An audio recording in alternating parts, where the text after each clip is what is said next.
Aleks Svetski, welcome to Dad Saves America. Thank you for having me, buddy. Appreciate it. So you are a Bitcoin OGer, an Australian living in Brazil, a soon-to-be, I think, first-time father. Correct. And you're the author of several books, one of which I want to start our conversation on, which is the UnCommunist Manifesto. I liked it right from the start. I love it. So let's start there, and we'll work our way through the rest.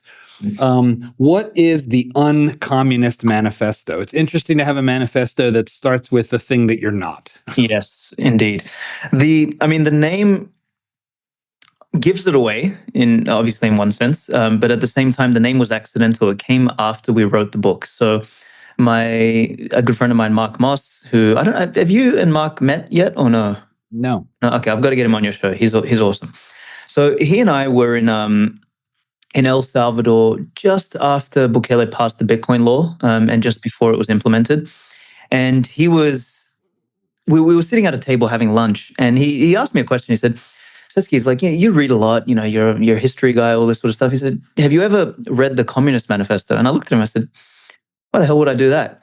And he's like, well, it's really bad. He said, I read it on the way here just out of curiosity. I was like, why would I want to give myself brain cancer? I said, what's wrong with you?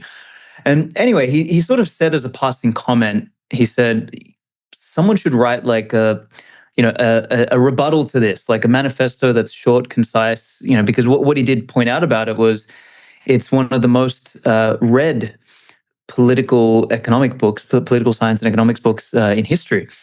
Yes. And that planted the seed in my head. And at that time, I was running a Bitcoin exchange in Australia and all this sort of stuff. And fast forward 6 months, I had sort of gone to war with the Australian government. They wanted me to do a bunch of surveillance of my customers, this and that, and all this kind of stuff. And I kind of like stepped away from that. And I said, you know what? Screw it. I just want to focus on writing for a little while. I had done a bunch of writing for Zero Hedge, for Bitcoin Magazine, for all this stuff.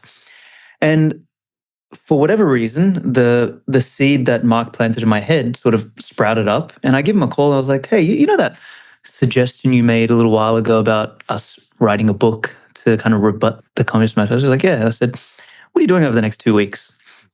And he said, I got nothing planned. This was sort of, I think it was first couple of days of January. So I said, all right, come to Austin.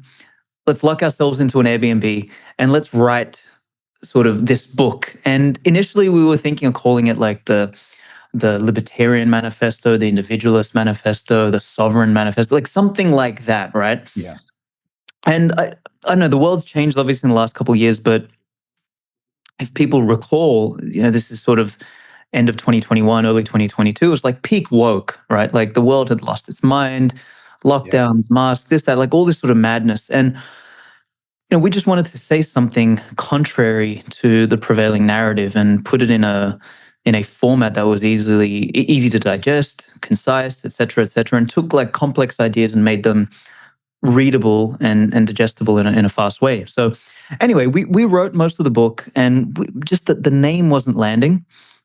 And we were sitting there at dinner on one of the nights, and Mark's wife was there, and we were just like throwing these names around. I was like, nah, that sucks. Nah, that doesn't feel right. And she just said, why did you call it the UnCommunist Manifesto? And I just like remember the moment we just looked at each other like, that's pretty good.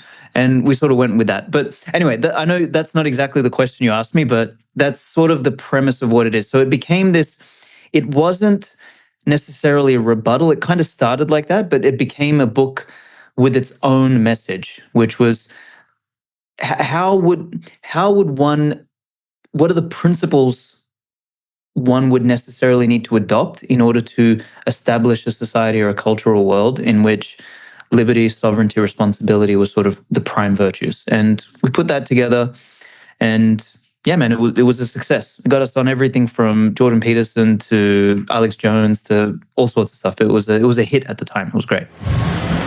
Okay, I'll keep this quick. Be sure to hit that like button, subscribe to the channel, and ring the bell so that you won't miss more Dad Saves America as our videos come out each week. And it also really helps us because when we reach out to guests, they look at how many subscribers there are to decide if they want to come on and share their ideas. So please subscribe to the channel. It really helps us out. And thanks for watching. Now, back to the show. You've got a new book that I'll come back to, The Bushido of Bitcoin. And there's all kinds of stuff to talk about with that especially with the Genius Act and these different things. But I want to stay on this question of communism because we have a really interesting thing taking shape in our politics in the States, which is you have Zoran Mamdani, 33-year-old self-described democratic socialist, who's currently the front runner to become mayor of our biggest, most capitalist, in theory, city, New York. And you have sort of the prospect of mini Mamdanis, one of whom is by the name of Omar Fateh. He's 35 and he's in Minneapolis, home to George Floyd, touting the same thing, calling themselves socialists unapologetically.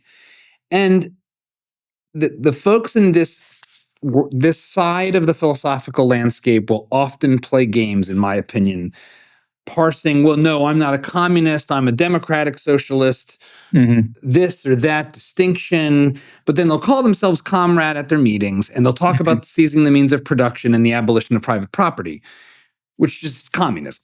So how do you understand what's happening in this sort of movement back towards socialism among young people, young affluent people, and just sort of excessively political folks that are paying too much attention, maybe a little overeducated? What's your sense of what's going on, and how does your argument kind of fit in?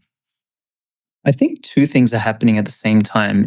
You've got a movement in that direction, but you also have a movement in the other direction as well, which I've noticed is that, and I mean, particularly over the last 18 months, had we been having this conversation 18 months ago, 2 years ago, I would say 100% it's all moving in that direction. But sort of since Trump got in and Elon took over X, and sort of the discourse has changed, and I think we passed peak woke and peak sort of that sort of that mind virus, that insanity. We've had this renaissance of what I would call like right-wing conservative, kind of like grounded in traditional principles thinking that has also risen at the same time. So in my opinion, you actually have this bifurcation in civilization at the moment where we're less and less and less in the middle. We're more and more and more moving towards the edges. And this is a cyclical phenomenon. It's not like this is the first time it's happened in civilization. I think what you end up having in this situation is like people who are like these two that you mentioned, who have either come through academia, they've been brainwashed, they've never actually had to produce or create or build anything. It's very Randian in that sense. I always come back to Atlas Shrugged, and I always tell people like this wasn't a fictional book. It was a prediction of what happens when you when you take steps in a particular direction. This is you penalize the producers, you reward the parasites, etc. Right? So this archetype of character who didn't have to build something necessarily, or did it purely through relationships, or who their father knew, or who where they grew up and all this sort of stuff, where they didn't actually have to work in the same way as someone like Elon or Trump or whatever, who actually had to pull themselves up. And obviously they built their own networks and connections and everything. Like, everyone ends up with a clique of some sort. But and Trump inherited his business from his father, so he's maybe not the best example. He might not be the best example, exactly. Although I will, granted, give him that it's rare for the son to outshine the father. Kind of like Alexander did with Philip, and Trump has sort of done in a significant way with his father. So for sure. So there's no denying he inherited something. He didn't start from zero, but he was one of the rare few who did inherit but didn't become a total socialist, right? Most of the ones who inherit and didn't have to work for anything tend towards leftism, because they don't have to. They can live in a fantasy land. This is usually what I tell people is the only way you can lean leftist is if you live in the realm of theory. You can't do it in the realm of practicality. Like in the real world, you are naturally more conservative. The best example is my wife has this friend who, she's she's Colombian, she's pretty, she's like, she lives in Colorado, she's smoking weed all the time, all this sort of stuff. And Was she born in Colombia? She was born in Colombia, Okay. emigrated to DR and then to America like 15 years ago or whatever, right? So she's about as American as it gets at this point, right? She's got the whole the long nails, the accent, all this sort of stuff. And speaking to her a couple of years ago, she was like a total, like, oh yeah, let all the people in, and whatever happens, all this sort of stuff. And the last time we saw her was about a year ago when we were in the middle of the political cycle, all this sort of stuff. Maybe it was just before that because she was talking about, oh, I'm going to vote for Trump, and I was like, excuse me, and she's like, yeah, well, now I drive around Colorado and there's all these like people there that are trying to wash my windows and I don't want them touching my car and all this sort of stuff. Like, obviously talking about the immigrants. And what that tells me is that as soon as your theoretical policies have a real impact on you in real life, then all of a sudden you're like, well, actually, you know what? I don't want this. I want to have a house with a lock. I want to have a fence. I want to have a border. I want to have my own thing. The last example I'll give of that is that that dude who would go around to those like leftist rallies for the immigration and be like, oh, look, we have a roster of immigrants and we just want to, make sure you agree that we should let people in. They're like, yes, we do. Well, how many people can you take in your house? We're averaging like 3 to 5 per household. They're like, oh, no, I don't have room in my house. But it's like, yeah, just let them in, right? So all of these theoretical policies in theory are nice and pretty. It's amazing if we could all get along and we're all the same and kumbaya and all this sort of stuff. But until the rubber meets the road and you sort of have the practical reality, which doesn't fit theoretical fantasies, you can remain a leftist. Until then, when that happens, you start to become an adult, basically, because leftists are overgrown 2-year-olds. They don't understand property rights and don't understand any of that sort of stuff. So reality forces you to come to the realization that not everything is all sunshine and rainbows, as Rocky would say, that things are a little bit more complex, and you need to have these rules, these guidelines, these boundaries, and you start to appreciate the nature of traditionalism, conservatism, and all this sort of stuff. So I think, to sum up, I know I've gone on a tangent, but to sum up your original question, why do we have that? I think we have these kids, basically, who've never had to do anything in the real world, and they operate from a paradigm of theory, of fantasy, and then they think they can bring that into the real world. And then when they do, they inevitably fuck everything up for everybody else. One of the things that underpins this for me is, I grew up doing physical stuff with my dad. Mm-hmm. So my dad's a doctor. When I was little, he was in medical school. He was in his early 20s when I was born. So we didn't have a lot as a family until much older. But I remember knocking down walls. I remember helping my dad lay tile. I still do that stuff to this day. And I find that the confronting physical reality just teaches you how the blackboard is only a very low resolution picture of the world at best. You have your plans for your house, and then when you go to build it, you realize, oh, actually, that space isn't what we thought. And the way the load comes down on that corner is not going to work great, and we won't be able to get the air conditioning duct through it because the architectural plans never have any of the mechanicals in them.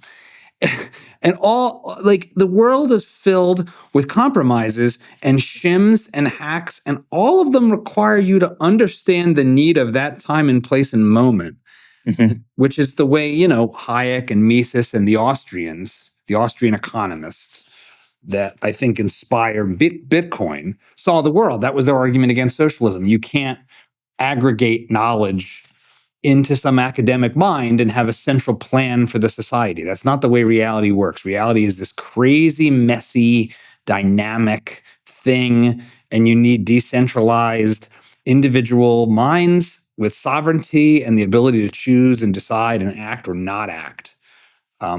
Yeah. So walk me through your thesis, the positive thesis you're making in the UnCommunist Manifesto. And let's imagine that someone is still watching who is sympathetic to Mr. Mamdani and his somewhat practical sounding concerns about cost of living and cost of food, which are real concerns. What's your argument for the individual here that can make sense to somebody that hasn't really dealt with these ideas before? So, I mean, if I'm going to walk through the book, let's see if we can pull some threads from sort of the structure of the book. So, with the, we open it up in the beginning with, in fact, this is sort of how we emulate the Communist Manifesto in terms of structure. So we open it up with this idea of static versus dynamic classes. And in the Communist Manifesto, Marx talks about like this, the history of the entire world was oppressor and oppressed. And we're like, well, that's actually not true, because all of these things, first of all, are fractal.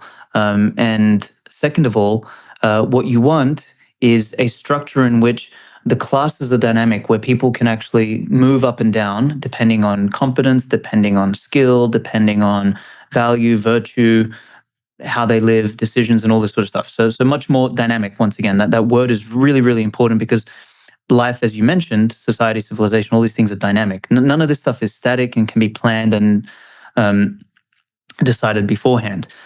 So the first thing I would say to someone who's sort of still partial to these kind of leftist socialist tendencies is, would you agree that the world is dynamic in reality, that you can start with whatever theory you want, but as soon as the rubber meets the road and the theory meets the real world, that things are going to have to change and they're going to have to adapt? And most people, if they're sensible enough, will generally agree with that. Then if we go to sort of the second chapter, where we talk about the competent individual, we sort of identify that, hey, look, now I can't remember, it's been so long since I read the Communist Manifesto, what the second chapter specifically was in Marx's book, but we sort of laid out, what do we mean by authority? What do we mean by competence? And why is that important? Why is that important to reward in a society versus rewarding things like participation or weakness or loss or victimhood and all this sort of stuff? Because basically, again, an Austrian economic idea is you get what you reward. This one is generally one where leftists get wrapped up. They'll go and say something like, "Oh yeah, we should impose taxes on fossil fuels, so that way it incentivizes people to buy more green stuff," or whatever. Yes. Thing is. So they will agree that if you penalize a behavior or an action, you will decrease its use, and if you reward it, you will increase it. So when you can get them to agree with that, then you then ask the question, it's like, okay, so should we not then reward competence and actually penalize incompetence?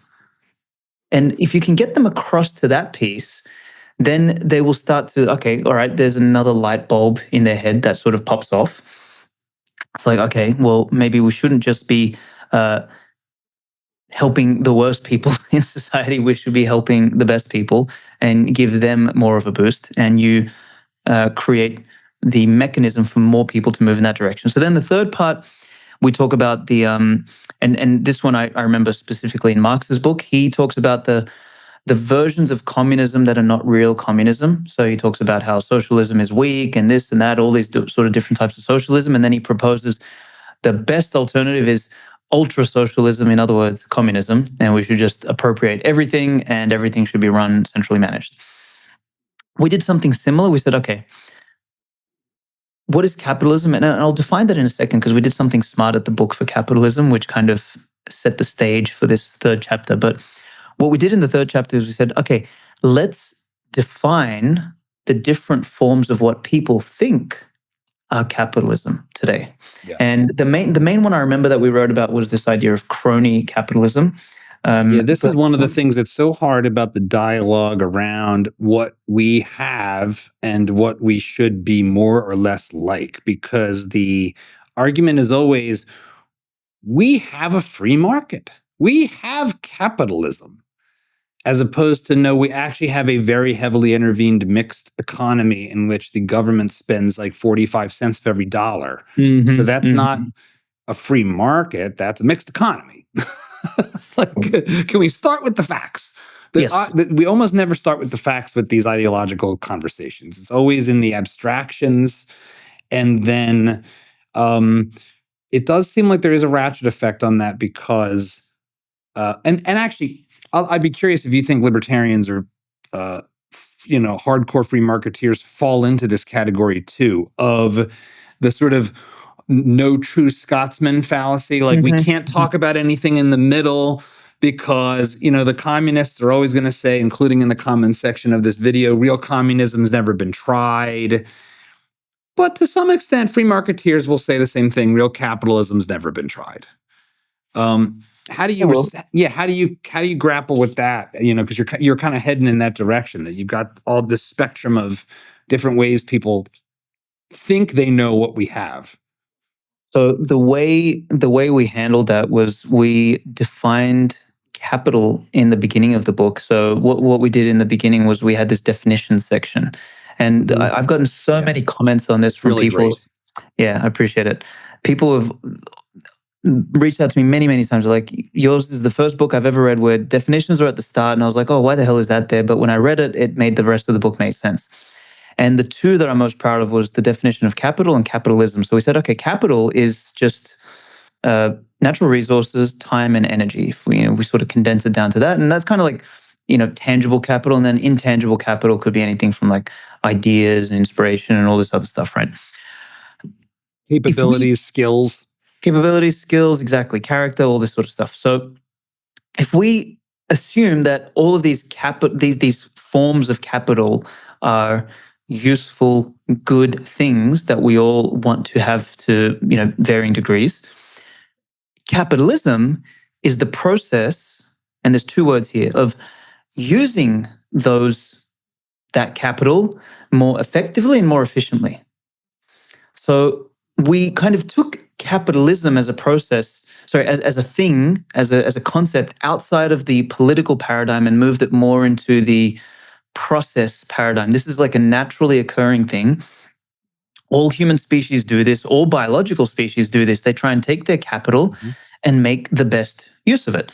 And sure, the nature of reality is that things are messy. You're not always going to make the best use of it. You're going to fuck things up, etc. But ultimately, the goal is to capitalize on your capital as best as you can. So even the word capitalize is to take advantage of your capabilities or your assets or the moment or the opportunity. Exactly. So if we start with that and we kind of establish a spectrum, the goal, logically, at least this is what makes sense to me, is that we should try and move whatever political modality we want to place upon top of that natural process. We should pick the political modality that allows us to be as close as possible to the capitalist end of the spectrum. Sure, we'll never get perfect. We will not be true Scotsmen, because that'll never happen. As soon as you bring humanity and organization and society and all of the nuances that come with different cultures and different IQs and different people and different races and all the other crap that comes with it, you'll never get perfection. But the trend or the attempt should be to move towards capitalism if it's on this side of the spectrum. So that's all I generally say to people. It's my only logical response, because it is hard. Because then the only alternative response that they can give me is, no, we should move as far away from capitalism as possible. And I think that is a really poor response. So it kind of like traps them, at least. Now, it's an interesting way to define it.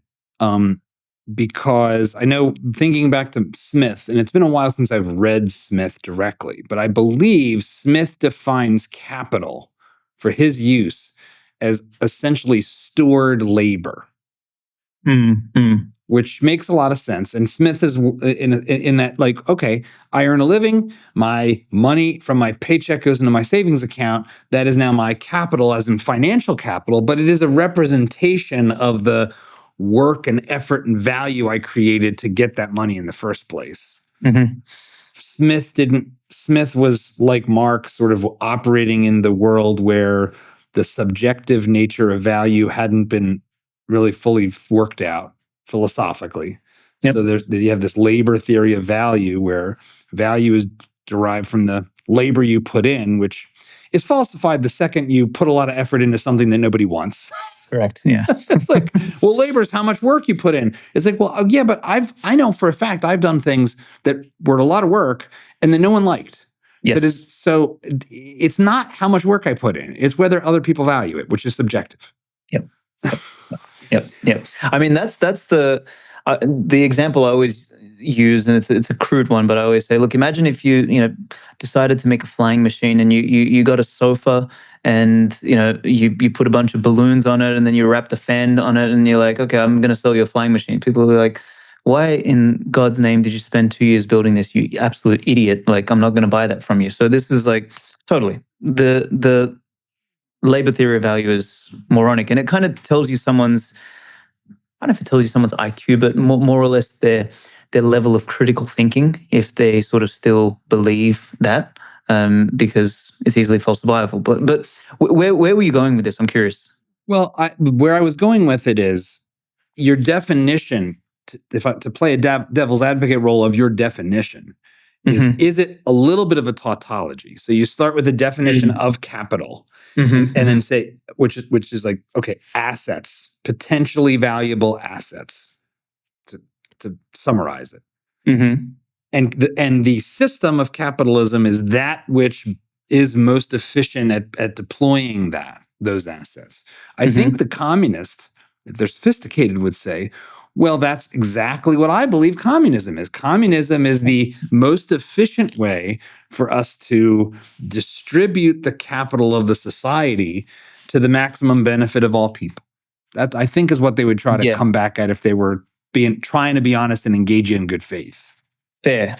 So, I mean, I did use two words. I used efficient and effective. And I would counter with the fact that I don't believe it is effective to do that in a command and control fashion, because of the fact that you can't know the details at the periphery, which is evident in the way, for example, businesses run. Like, the most efficient structure we have ever developed in all of human history is the company.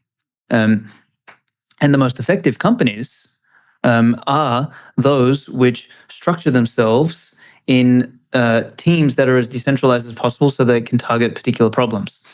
I have never seen or at least I've never seen. I mean, we've seen large conglomerates get successful and everything, but then they get eaten up by the agile startup. Yep. Which, even as it grows, remains, creates these sort of pockets of talent and these small teams. So the most effective capital allocators in the world, these companies that, live and die by whether they produce value or not, structure themselves in a manner that is as decentralized as possible, where decision-making can be made at the periphery. Even I mean, the most elite army units, what do? I mean, this is why Alexander was able to conquer the Persians. Instead of doing command and control from the center, he pushed the decision-making down to the units, and he structured the units at the smallest possible unit size that was effective in making decisions and creating damage. And that's how he transformed warfare early on. So these mechanisms are obviously more effective. They may not be more efficient, but it's kind of like a balance between the two. And again, I guess this will be a hard one to get across to a leftist who maybe hasn't worked in or hasn't operated in an environment where, like, success meant something that daddy wasn't going to pay for, or that money printing wasn't going to pay for, or something like that. So it's a tricky one. It's interesting. When I first noticed this challenge you're talking about, this challenge of how do you structure, even inside of a firm, decision making. When I first noticed that this had real implications that were beyond just whether you liked your job or liked the way it operated or not, was when I was working in Viacom in New York City at Spike TV.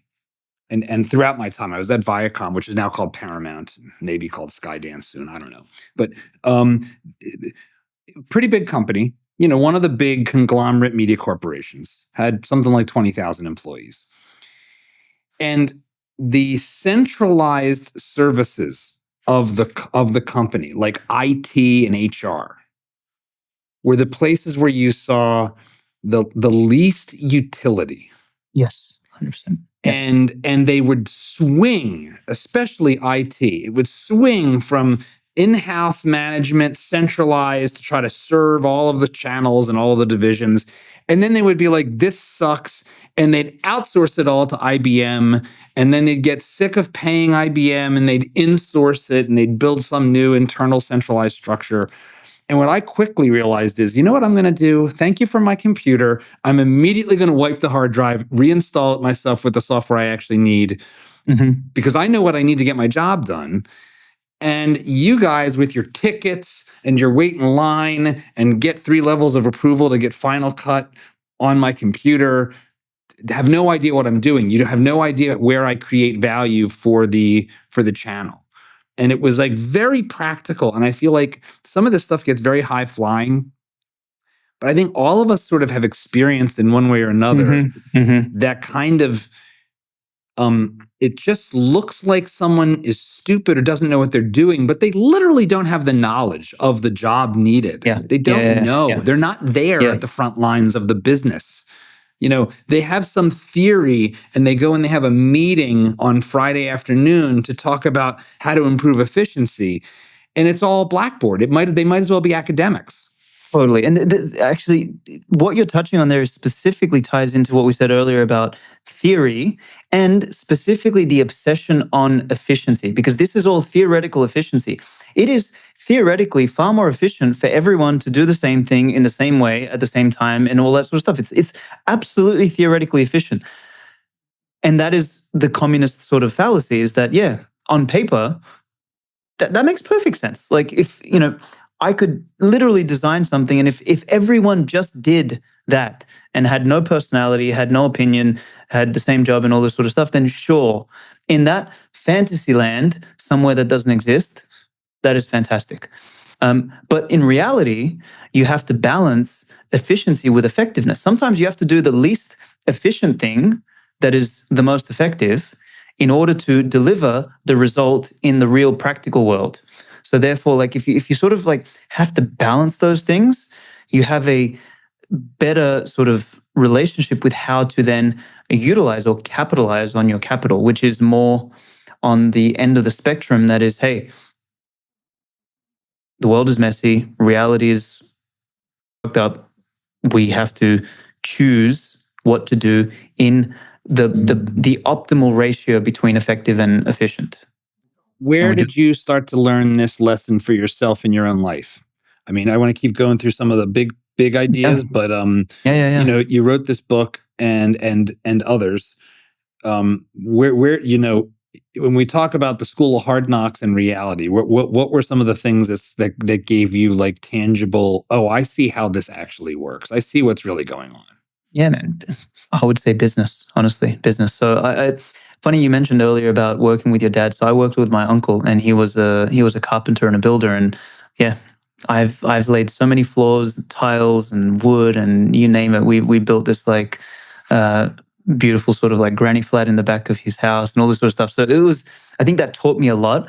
But really, it was when I was very academically strong, and I got a bunch of different scholarships, and I took my scholarship money and I put it all on the stock market in 2006, 2007. I turned like 5,000 into 60,000. I thought I was a genius. I put my spreadsheet together and I extrapolated out. I was like, I'm going to be a billionaire by the time I'm 25, 30 years old. No problem. Warren Buffett, watch out. And 2005, 2006. Okay, I can kind of see where this might be going. Keep going. And exactly. Everyone's a genius when the tide is rising. Exactly. And this was one of those things in theory, right? And I was like, my spreadsheet looks fantastic. And then reality sort of came to me and taught me a massive lesson. And I basically started my 20s $250,000 in debt. And the only, and this was 2007, 2008, so $250,000 actually meant something back then. And I had to dig my way out of that. And the only thing I could get on short notice was door-to-door sales. And man, door-to-door sales was a grind. Like I was an academic introvert. I didn't like talking to people, but I had to eat. So I would put 4 cans of tuna. I'd put 2 cans of tuna in each pocket, and I would sprint between doors, and I would adapt my pitch in every single door. And I still actually, this is an interesting anecdote. I hadn't thought about this, but the way they taught us to do sales was through their formulaic, like 5 steps, the Jones theory, urgency, this and that.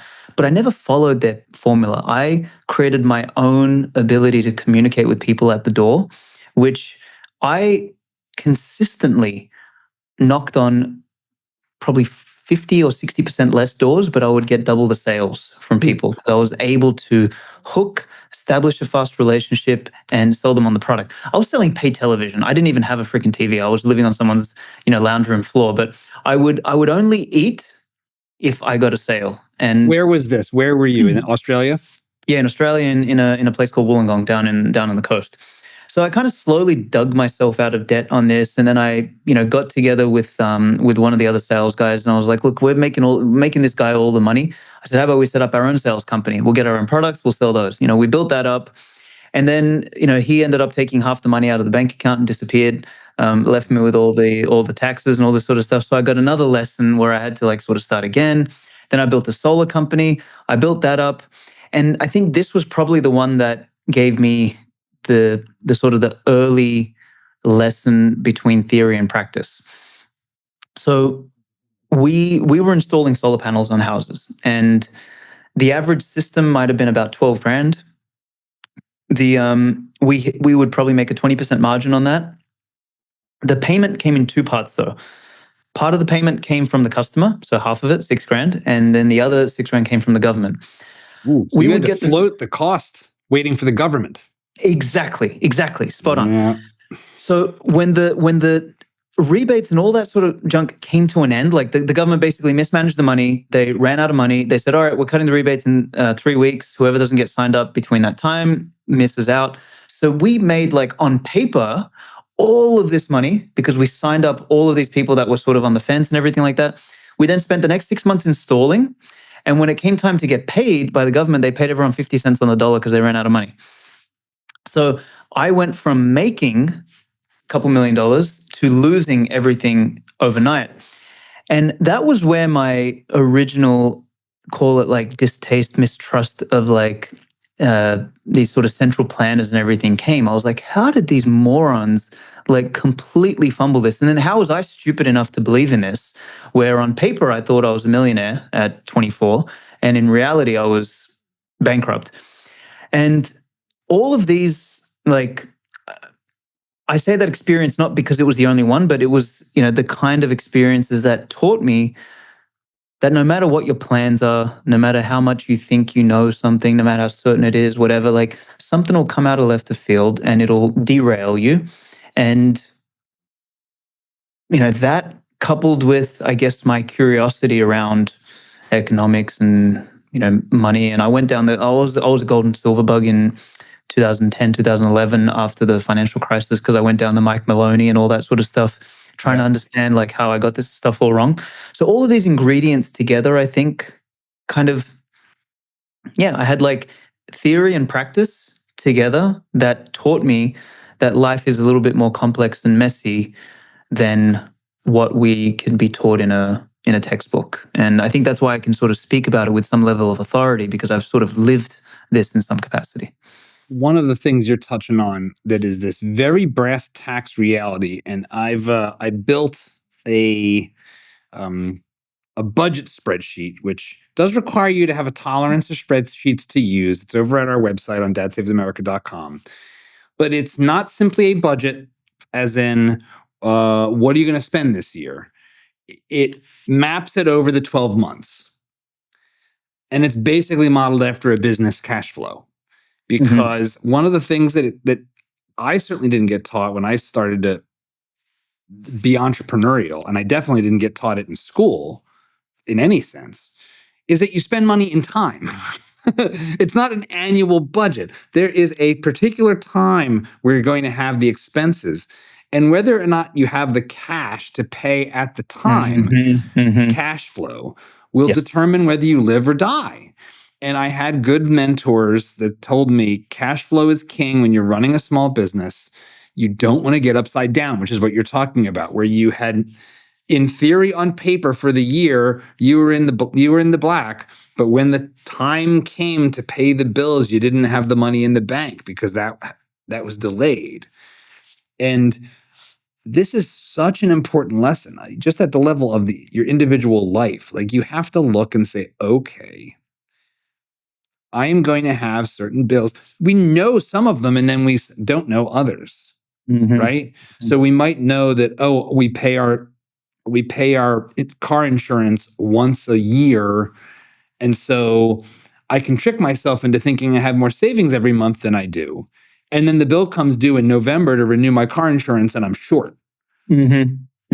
Or sometimes shit happens, like somebody steals your car, or you get hurt or get sick. And whose fault is it if you had the ability to save for a rainy day and you haven't? Like, whose fault is that? And I think this is a hard thing for people to hear and to think about when you're in a crunch and you feel like, I've been victimized by circumstance. And I think, and I've been there, we've all been there. But if you had the capability to set yourself up to have a buffer and you didn't do it, you went out partying much more than you needed to, or whatever, why should somebody else pick up the tab? Like, how do you confront that? Because that's, I think, a certain amount of the discomfort with free enterprise and capitalism and business boils down to that, boils down to, where does the responsibility lie for when hard times come, and what to do about them? Yeah, I mean, during 2021, I did a podcast with a couple of OG Bitcoiners, and we talked about, what is really the crux of the problem of modern civilization. And I can't remember if it was me or Francis or one of us said it, but we called it responsibility hot potato, right? Like, everyone's playing the game. It's like, oh, it's not my fault, And this was really like so evident during the COVID time. It's like, okay, well, you are somehow not responsible for your own health, but you are somehow simultaneously responsible for everyone else's. So you need to go and take some medication and lock yourself down and wear a mask and all this sort of stuff. It was like nothing made sense, right? So I think what you're getting at here is, like, in a more capitalist-like society, you push responsibility back to the actor, versus in a more socialist end of the spectrum, you spread the responsibility amongst everyone. Yeah. You socialize the responsibility. You socialize it, exactly. And I think just as like, let's take economics and politics and everything out of it. It creates a weird incentive when everyone is equally responsible for everyone's mess ups, and also equally has a right to everyone else's upside and and benefits. It kind of chains us all together in a strange way. Now, arguably, this can work in really small numbers. So if you're a warrior elite, the 300 Spartans, for example, they, there was a bigger punishment for dropping your shield than your sword, right? So because the man next to you was more important than you, and that was the only way you had the cohesion. But it doesn't scale up very well. That kind of a modality only works in very micro units, and that is actually very. It's very functional in a small community. But this actually, I'm thinking out loud here, reminds me a little bit of what Taleb said many years ago, which was, I'm a communist in the house or something like that. I'm a whatever it was, like a Democrat in the community, something else, and then libertarian at the federal level or whatever. Which is actually true. There's different scales for the way we operate. But one component of that is, at the end of the day, we're looking for information and incentives and knowledge to act on. Mhm. And in a small unit, shame and a side eye goes a long way. Like It really does, yeah. if you're not carrying your load in a small group or in your family, everybody knows that you don't need to do a P&L. Yes. You can just look and be like, hey, clean your room, or hey, we're all carrying this down to the water, pick up the pace. So you have incentive systems that are non-monetary and non-transactional, but they are transactional. Yep. I think one of the things that's so funny too about that is these areas where we see socialistic mindset the most, like academia, they are so obsessed with status as currency. They act like they're altruists, but they're absolutely obsessed with citations and status, and they're playing a status game, and status is the currency. They are greedy. They're greedy for status. So it's like you've just moved the margin of transaction to a different thing, but you're not an egalitarian. You want to be the top dog. You want to get the Nobel Prize. You want to be cited the most in your papers that you've concocted. Totally. It's a racket. I want to finish the thread on the responsibility thing, because I think it's an important takeaway, is that all economics and politics aside, is you do create, and what you mentioned there actually earlier about shame and that kind of those implicit non-economic incentives, which are somewhat economic in nature but may not be purely monetarily transactional, exist in the small community or in the family or something like that, because you don't need to keep a ledger about all the favors you did for your brother and vice versa. But the sort of, it seems like the leftist, socialist, communist, whatever kind of, and have you seen that heat map where it sort of shows like the leftist mind versus the conservative mind about what they value more? Is this along? Is it a visualization of Jonathan Haidt, like that they care about is oppression, or I don't think I have. No, I haven't seen this. It's a heat map where the concentric circles start like in the center. It's like you, your family, your kin, etc. And as it sort of goes out, it goes to like people in the community, people in the city, people in the country, people you don't know, people from other countries, dogs, cats, other animals, and like they heat mapped the leftist mind versus the conservative mind. And the conservative mind, the main sort of the red part of the heat map was closer to self and family, and with leftists it was actually out with the freaking animals.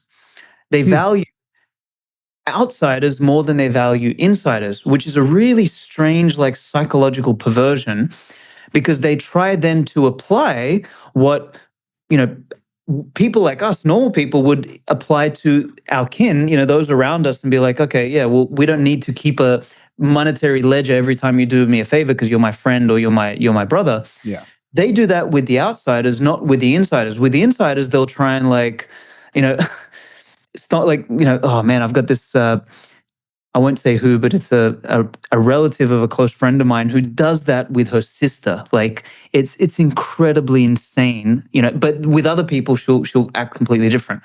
So anyway, I'll just finish the point on responsibilities, that if you establish a society where the responsibilities and the downside and the upside is somehow shared, you actually kill off, but you make the individuals weaker.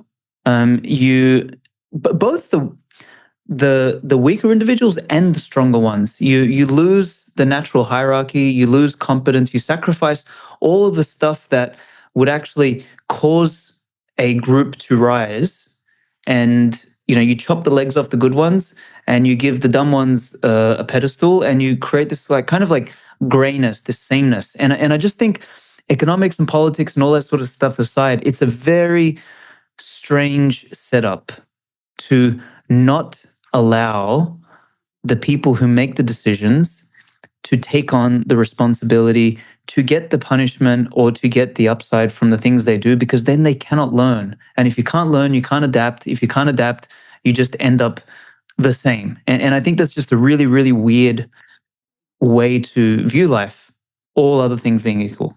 I think I think that heat map you're talking about really reminds me of Rob Henderson's concept of luxury beliefs. He came on the show recently, and his book Troubled is really great. And on the back end of the book, he talks. So his conception of luxury beliefs are basically beliefs that people hold, which accrue social benefits to them, status, virtue signaling, but for which they will pay no price for holding them. So if you a good example being defund the police. So if you're a wealthy urbanite that lives in a nice neighborhood and has a college degree and works at a cognitive elite managerial job, you can, among your friends, over mocktails, talk about how you should defund the police. If you live in Flatbush in Brooklyn, or you live in North Philly, where the police play a really essential role in keeping you and your family safe, whether you love the police or not, they are better than the alternative at the moment. You think that's crazy talk, and you don't hold that belief. So I do wonder if that's part of what's going on, like the people answering, I care more about these abstractions. They just take for granted the things that create well-being. And so they're trying to project being good and virtuous by caring about the most universal abstract. I care about the poor in Africa, but I don't give any to charity locally. I don't treat my friends particularly well. I don't believe that the nuclear family should continue to exist. All these sort of luxury beliefs. I mean, what do you think? Do you think that's what's going on? Is it it does seem like there's an elitism to that kind of thinking. I mean, there is certainly an elitism to that kind of thinking. I think, I don't know if that's what's going on, though. I actually think there is a wiring in the brain of these kind of people that is fundamentally cooked, for lack of a better term. Like, I don't know what other word. Because, I mean, I would like to see what the structure and formatting of that test was. I don't think it was explicit questioning. It's like, hey, if you had the train tracks and you had a chicken over here and you had your wife over here, which one would you pick? And they picked the chicken. Yeah. Like, I don't think that's what it was. I think it was some sort of psychological test to understand where their general, where the heat map of their value sort of came from. And this is where, I mean, why I think a lot of vegans and stuff like that are generally leftist. It's like they put all of these things, on a pedestal. And I will say, I wrote this article a little while ago that went viral called I Took All the Pills, and it kind of takes a journey of like how I was a vegan at one point. I was very blue-pilled when I was young, all this kind of thing. And I was vegan, like, what was it? I was 24, so that's like 12, 13 years ago. I was out of my mind. I look back at that time and I was like totally, I've got to save the animals and save the planet and all this sort of shit. And like, it was just, no other word. I was so, there was something. You're not giving yourself quite enough credit, but okay. I mean, there's an argument to be made for the welfare of animals, and that we don't need to eat animal products to be nutritious. But I get your point. My point is that there's a strange sort of affinity to outsiders over insiders, and I just don't think that is healthy, because the world is messy, and if you do that, prepare to pay the consequences of what that brings you, which is kind of what's happening to the West today. It is that is such an, I'm definitely going to have to look this up. And after the show, we should definitely, maybe you can text this thing to me, because and I have heard this before, this phenomenon that this preference for outsiders. I mean, it does explain a lot, because if you believe you can scale the ethos of the family where sharing is caring to the macro environment of anonymous strangers. Well, that's the idealistic. That's the ideal of communism. Oh no, we don't need private. As I understand it, Marx fundamentally understood the human being to be a construct of his economic conditions. Yeah, interchangeable number on a spreadsheet, basically. Yeah. And so if you have economic conditions that are anonymous and driven by private property and contract, you will have Homo economicus, as opposed to like the Rousseauian, noble savage living in hunter-gatherer society, which he lionized and revered as this more perfect state. Pay no attention to how absolutely brutally awful all of human history has actually been. Like, that's always the thing. It's like there's this romance for the time before that never seems to look at what the time before was like, because it sucked. Where do you think that romance comes from? Because in grappling with this stuff, you'd have to you tap into that question. There is a romance at work. Look, there is a romance at work because at the same time, there was how do I put this? There was things that were materially worse, how it used to be, but there was also a lot of spiritual, virtuous character richness. I mean, even down to, everyone talks about how testosterone is falling today, right? And if you understand what testosterone is the hormone that makes a man a man. And I wrote about this a while back, and I said, look, everyone's talking about, plastics and BPAs and all this sort of stuff, but I'll tell you what it is. Like, testosterone is an on-demand hormone. It is what a man must produce when he is being a man, and you are most a man when you are facing death and danger. Simple as that. There's no other situation where you need to be more of a man. Like Nietzsche wrote, I think it was, I'm going to butcher the quote, but he said something like, men are the barren species, women are the ones that connect to the other realm, connect the other realm to this realm through birth. So they are the birth canal, it comes through them. Men do not get that. We do not bring life into this world. So we feel most alive when we are facing death and we are facing danger.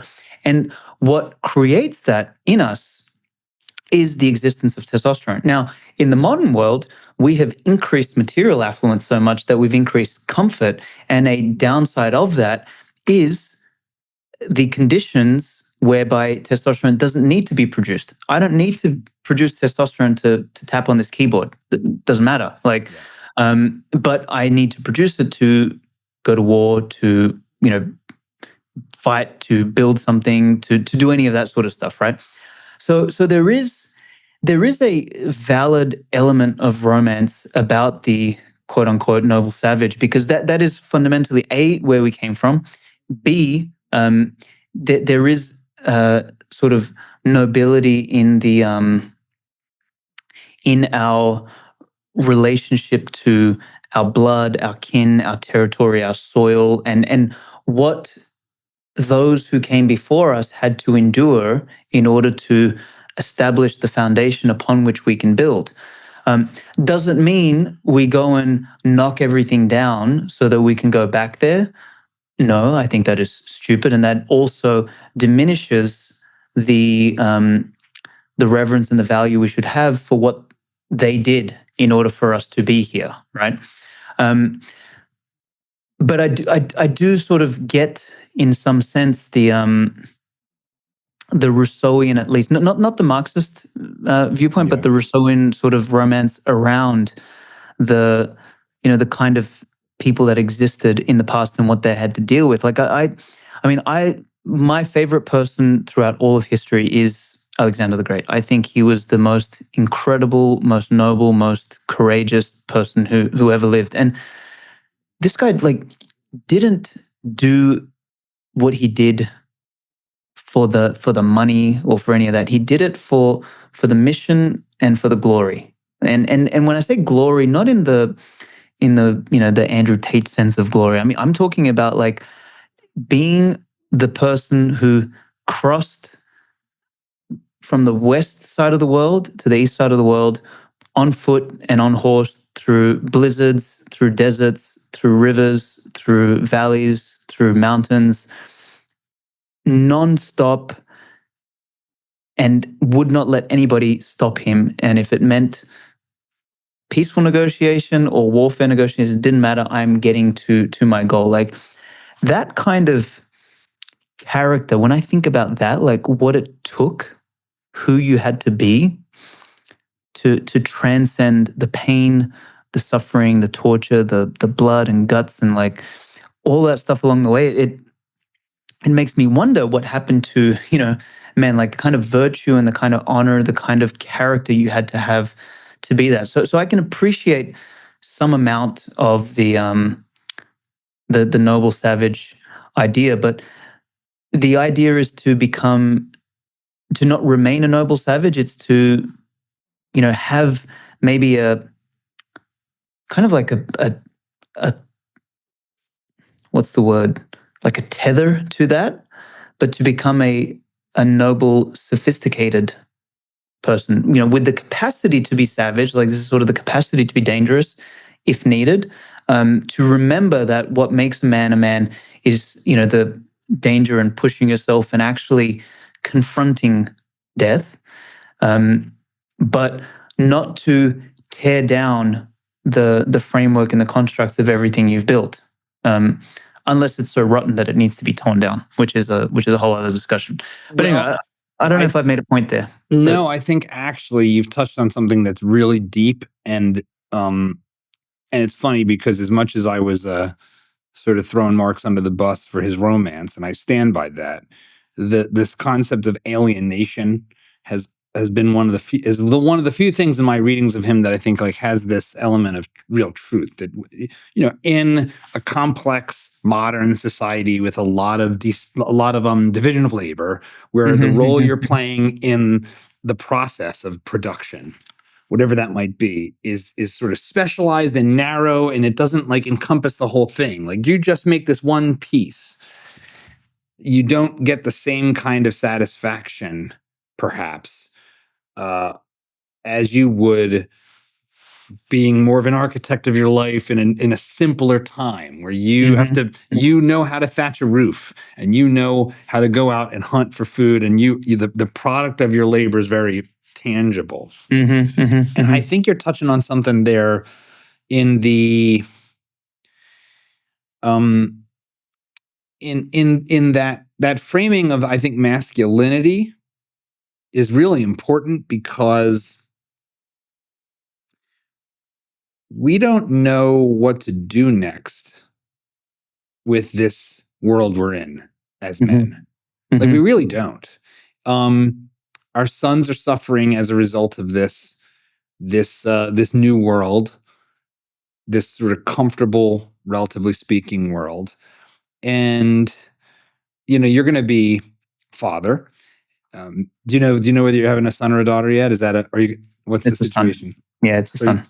Yeah, so this is really pertinent. I have two sons actually now. My wife and I recently adopted. Congratulations. And actually, and we were watching, and he's older. He's actually a teenager, like the new adopted son.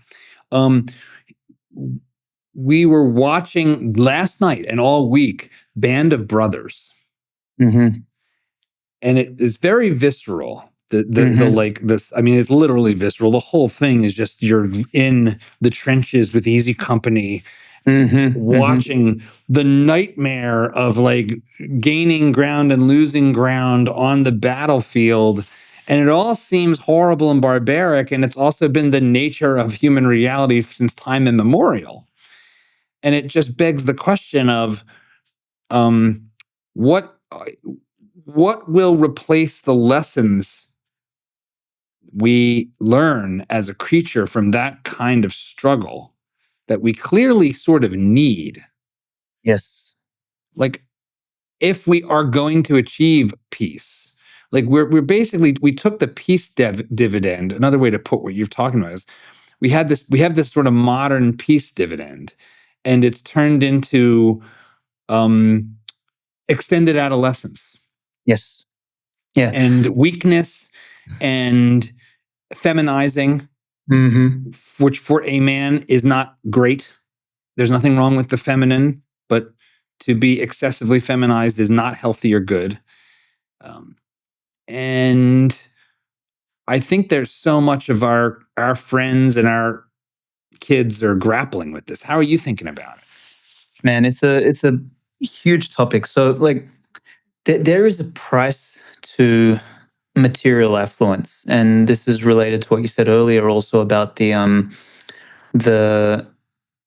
being a cog in a wheel, right? Like you're just doing this piece and that's all you do and you don't see anything else. You don't get the gestalt, you're just like narrow. And there's a dryness about it. Like it reminds me almost of the difference between a planned neighborhood in the States where all the houses look like Legoland, versus, the kind of the mishmash that you get in like the middle of Prague where you've got this tower here and all this sort of stuff. It's like it's there's one thing is organic and the other feels like just dry and planned, but it's very economically, makes a lot of economic sense. So I wrote the UnCommunist Manifesto, but as I went down the rabbit hole of the Bushido of Bitcoin, so I know it says Bitcoin, but it's actually really not a book about Bitcoin. It's a book that looks at what were the virtues that made the great civilizations of the past great and ascendant, and what can we bring or learn from those to make the future more ascendant, because the word here is ascendant, not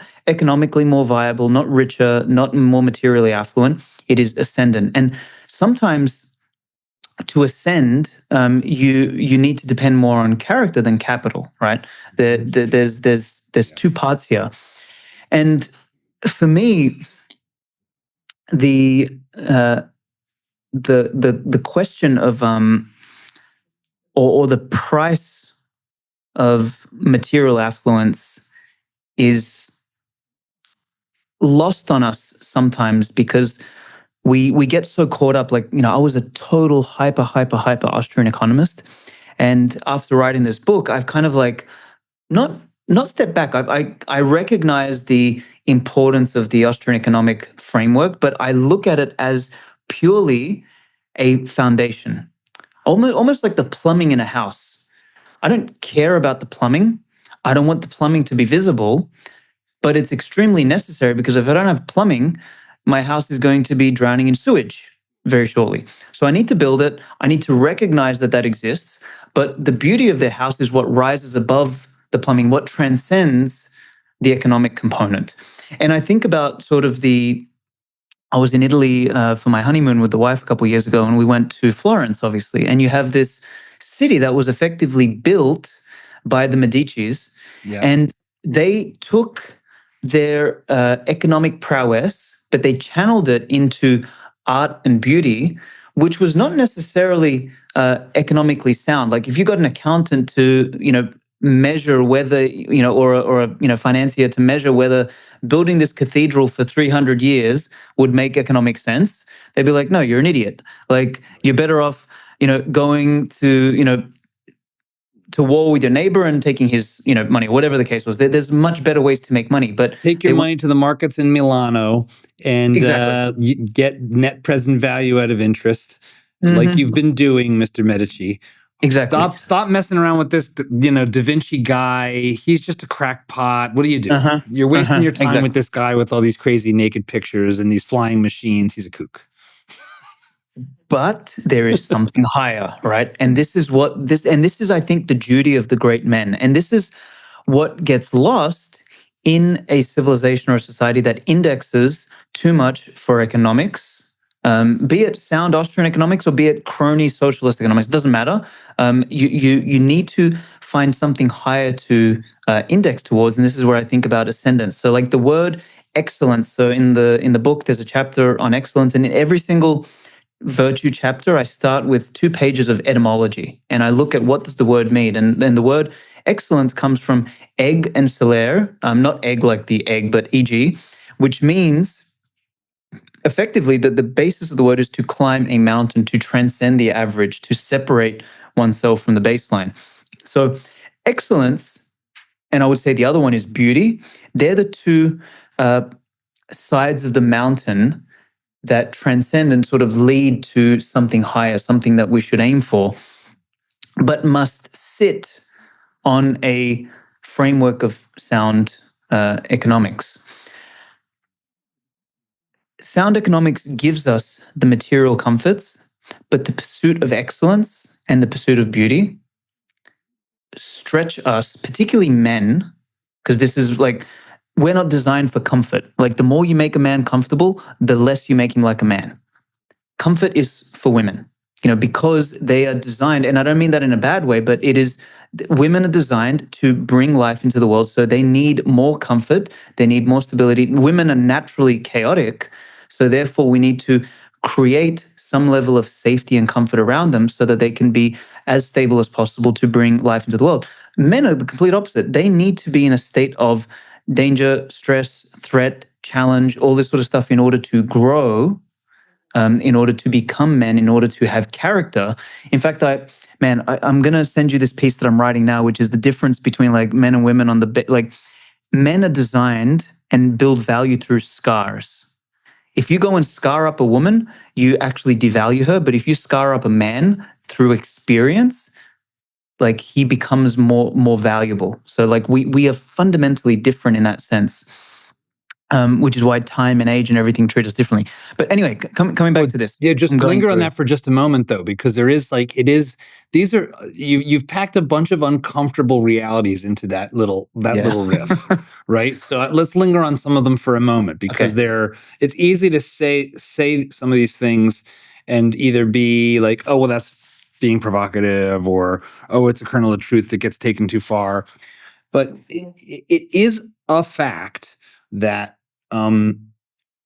throughout certainly the societies, as I understand it, our society, men age more gracefully in the eyes of prospective mates, that women are far more likely to be comfortable with an older man, and that wrinkles and gray hair often make you more attractive. And they might be proxies for things like wealth and stability and ability to care and ability to protect. And that's just this uncomfortable fact. But to pretend, this is one of the things that I think is so difficult. It's gotten a little less difficult now because I feel like the culture has shifted in really in mostly healthy ways. Some unhealthy, but mostly healthy. Two, it's one thing to say, hey, that's a fact, and it can be taken too far, and it shouldn't be treated like the only fact. And pretending that it's not a fact, and then acting as if that's a construct of Western patriarchal something, blah, blah, blah, gobbledygook. And I think that's where, like, you said earlier in the conversation that we sort of polarized, or we're being, and this is such a problem, because the polarization means that we can no longer check our facts with each other from the different perspectives. So you increasingly have Mamdani land, where the notion that there are differences between the genders is treated like a construct, and where you see still to this day a recent video of masked kids at a democratic socialist convention talking about the obliteration of the family and why the nuclear family. This is all old stuff. None of they act like they've discovered this, but none of it's new. But well, yeah, you end up in bedlam when you start in a place where you're not having some of these things challenged.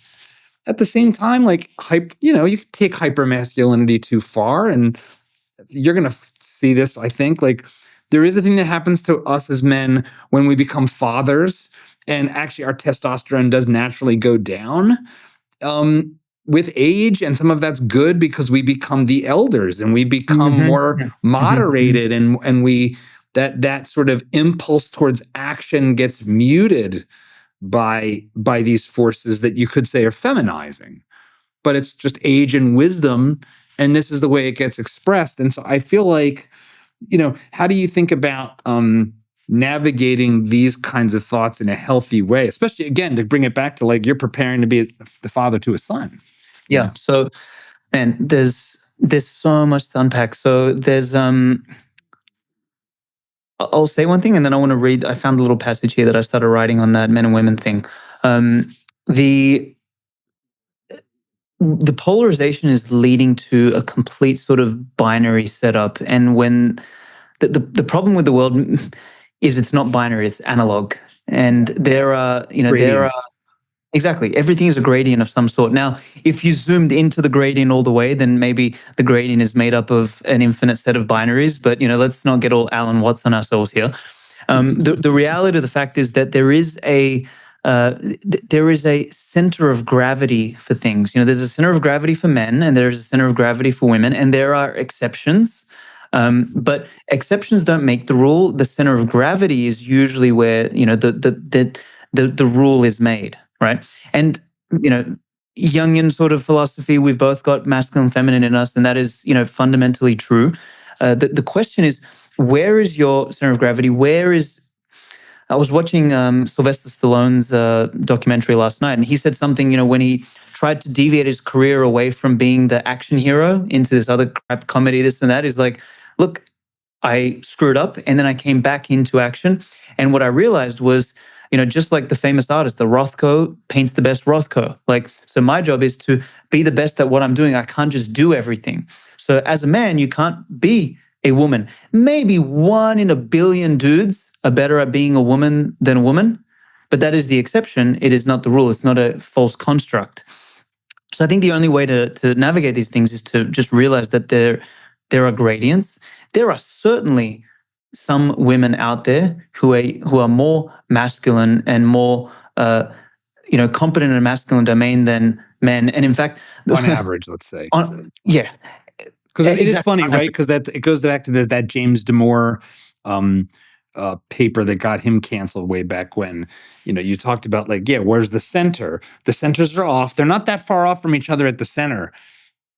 Actually, we're not that different. But man, at the edges, you go out to the edges on both sides with men. Super different, yeah. And we're super different. We're murderers in prison, or we're Elon Musk, or Genghis Khan, or Alexander the Great. And sure, Joan of Arc, Elizabeth, they're there, but nowhere near. No way. We look a lot. Do you think we've lived in the center too long? Is that part of what's going on? Actually, part of what's happening is the center is coming too close because we're pushing men to be more like women and women to be more like men. And that is actually depolarizing us in a negative sense. So it's funny, the politics are polarizing us, but the sort of the masculine feminine framework is depolarizing us. And you actually need polarization for attraction. You need it. You can't have attraction without it. So with men becoming more like women, women becoming more like men, they're losing the sexual charge, the sexual attraction.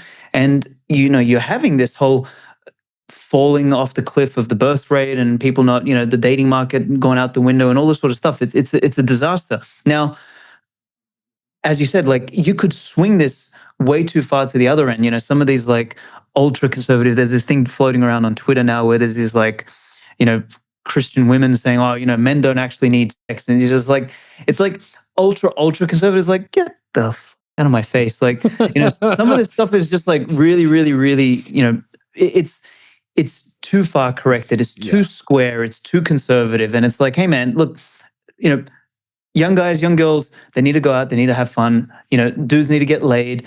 Girls should probably not build up a massive body count. But hey, if they've had sex with a couple guys, doesn't mean that they're no longer valuable anymore. You know what I mean? Those extremes are just as retarded as the other extreme, which is, free love and everybody can have all this sort of stuff. They're just as stupid as each other. We just need to be sensible and understand where there is a relative sense of sort of normality. I don't even want to call it normality. Where is that center of gravity? I keep coming back to that phrase.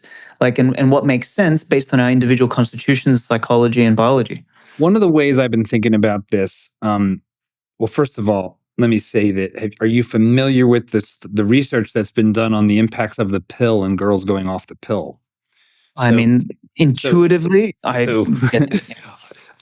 was talking to somebody recently who was citing this stuff, and he said, look, this is this it's interesting in that it's actually kind of a white pill moment, because we have this polarization too, where on the politics front, where young men are they're actually not becoming that much more right wing. It's really that the young women are going way left. Yeah. If you look at the graphs, the men are basically staying roughly where we've been and getting a little more conservative. So we have a couple more Alex P. Keatons than we used to, but the girls are going crazy.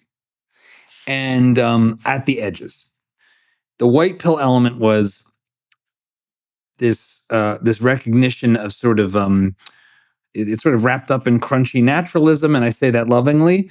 The pill has this crazy effect, as I understand it, which is because it's a hormone disruption.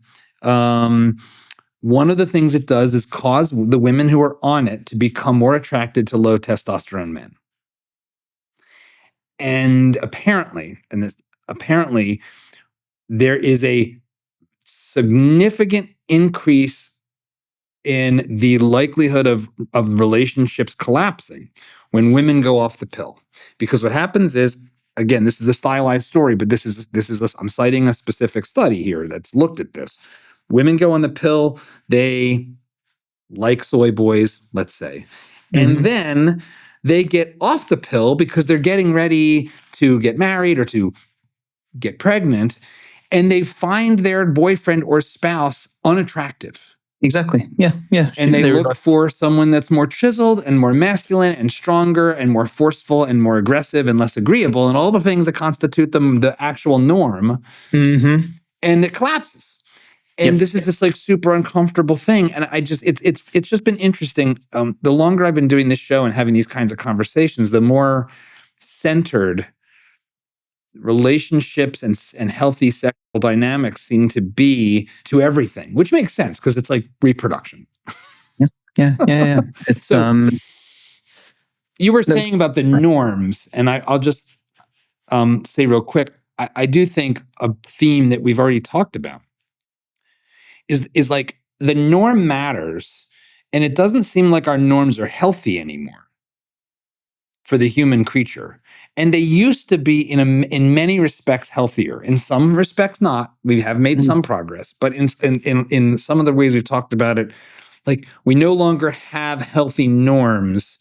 And then a lot of the politics and economics and social reform conversation acts as if we have healthy norms when we don't. How do you think about that? I mean, I think there's not a lot to say there other than I agree with you. I mean, these I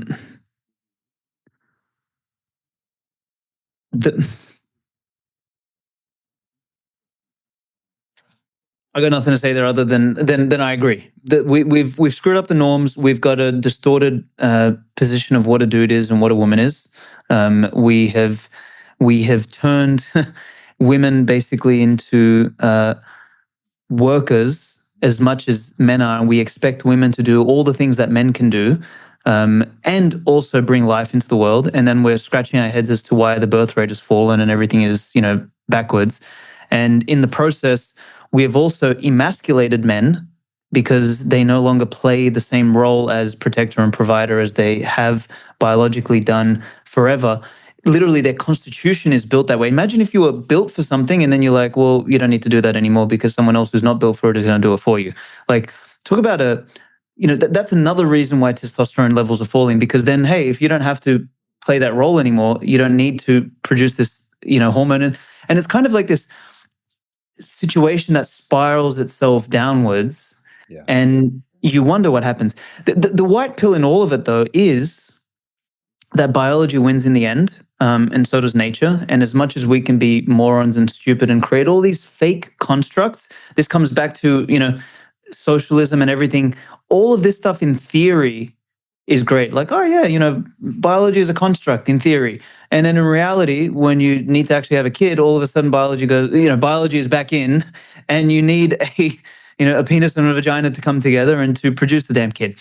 So like, reality is it catches up when when the theory comes to an end. And these things are going to swing back, because what's going to happen is the only ones with healthy relationships are going to be the ones that dudes that act like a dude and girls that actually act like a girl. We're going to have the rise of more quote unquote traditional relationships. We're going to have the people who are going to have natural kids, natural babies, and all this sort of stuff are going to be following principles that might get scoffed at in the modern liberal world, but they're the ones that are going to be the ones with actual success, while all the other ones living in the fantasy land are going to be in a situation where they're going to act like they're in denial until it's too late. Like I'm 36, 37 now, and I've got so many people that I know that are in sort of my age groups, kind of like the millennials coming into their mid 30s and 40s, that are now like desperate to find a chick, to find a guy, to have kids.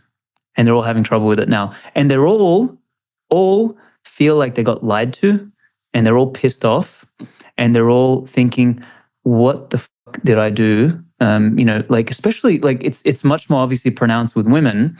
Like the guys are more in a state of despair. The women are more in a state of desperation. It's a bit different. The women are completely desperate because they have realized that, wait a minute, my eggs are about to dry up, and they're like ready to settle for whatever guy. They're literally, whatever, it doesn't matter. Just give me someone. I need to have a kid because my biology is caught up with me. Well, and it's fucked up. One of the things about the dynamic here that I wonder if it will play out this way is the gap, but the marriage age gap might grow. So if you say, okay, so you have a generation of guys, we got a male sort of capabilities crisis in a lot of respects, right? But if you say, okay, so right now, if you are a college graduate, and you are a woman, you're in a 60-40 situation in terms of your ratio to your sort of educationally comparable men. So the pool of men that are at your level of like credential is substantially smaller and is shrinking. And you don't like that because you generally, on average, want to marry up. And you look up and you're not seeing a lot of options. Well, one way to go up is just go older. Because, if you go older, then the credential of education becomes irrelevant. And 5 years out from school, none of that matters. No one ever asks where you went to school, except in places that are annoying. And in the real world, people are like, what did you do? What did you build?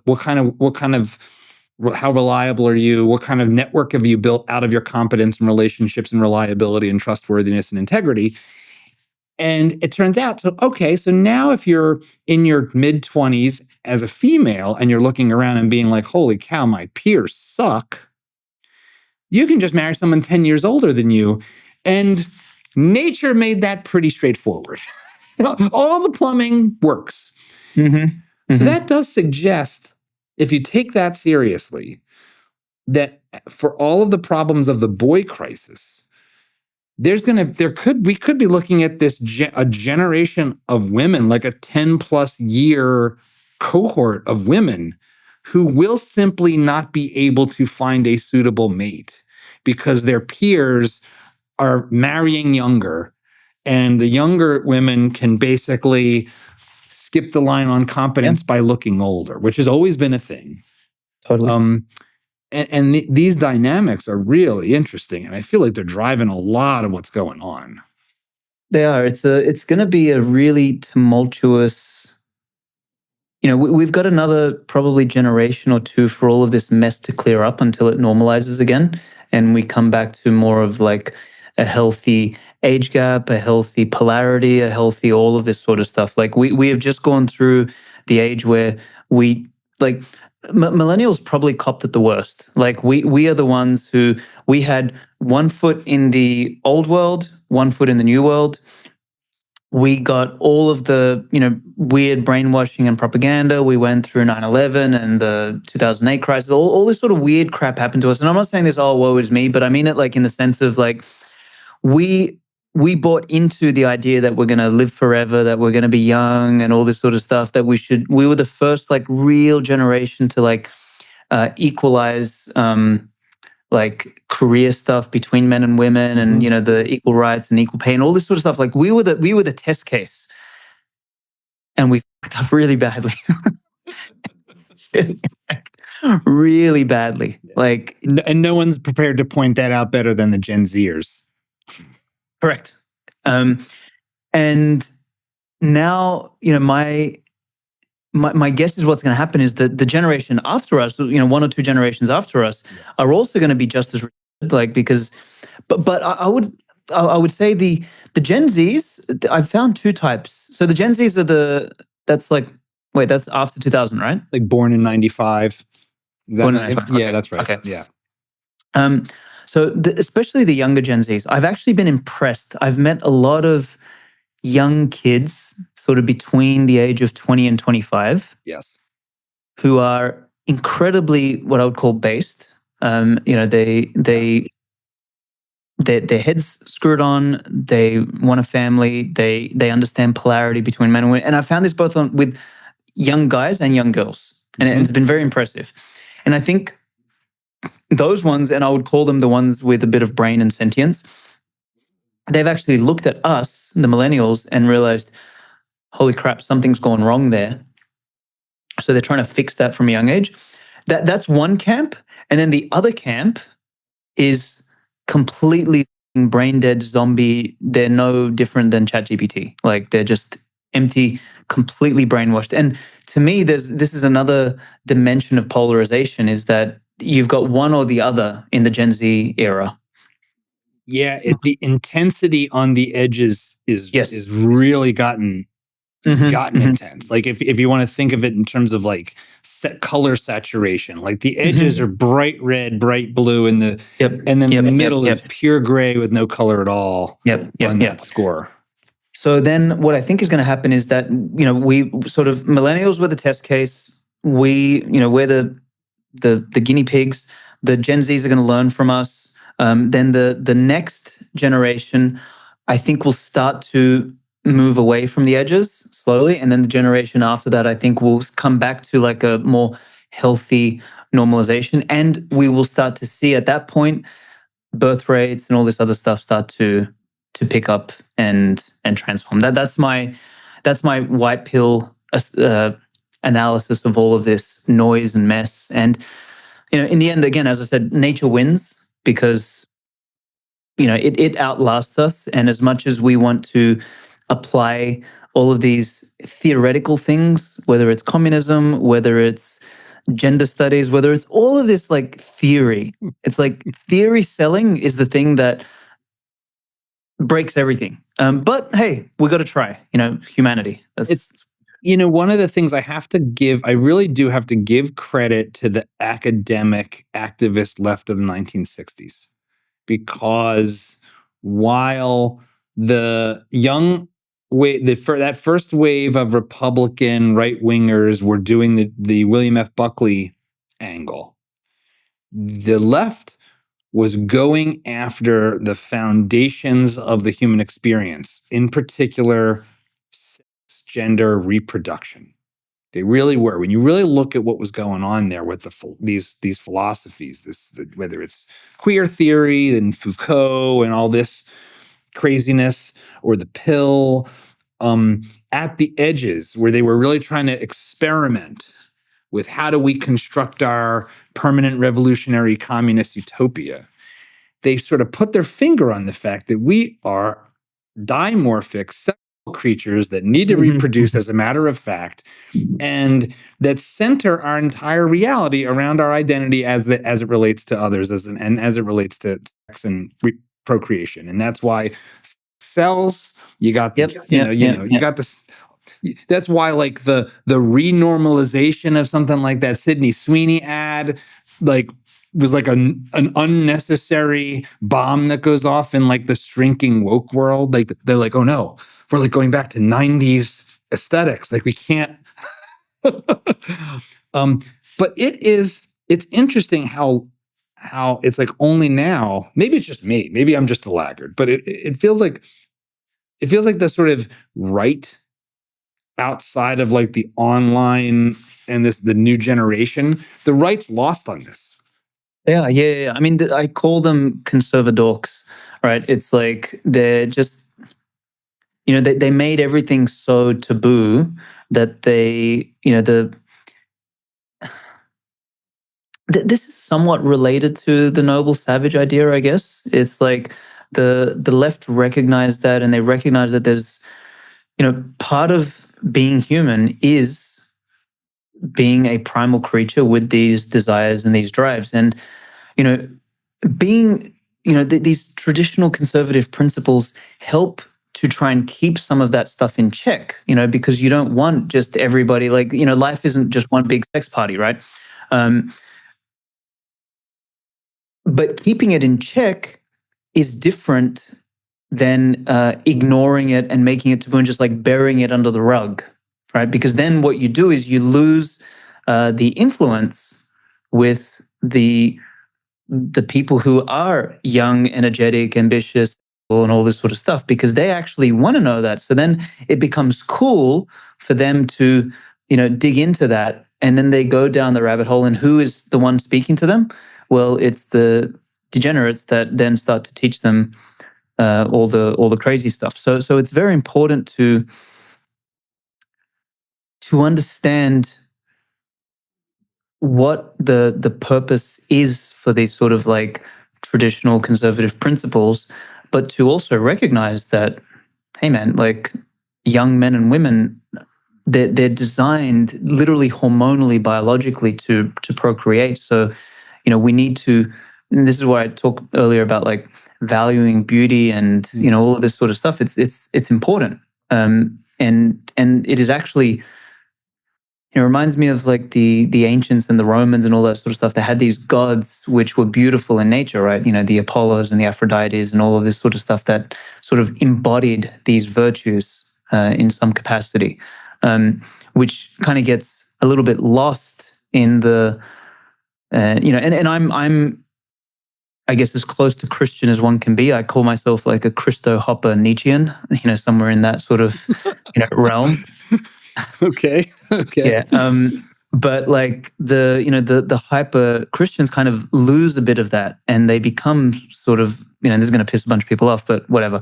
They become sort of the conservadork, right? And then they scare away the youth, and then they wonder why the youth end up going down this other path. Well, it's it's interesting that dynamic there is cutting in a bunch of different directions, right? Because in a lot of ways, the most puritanical, like neo-Calvinism of our time has been woke.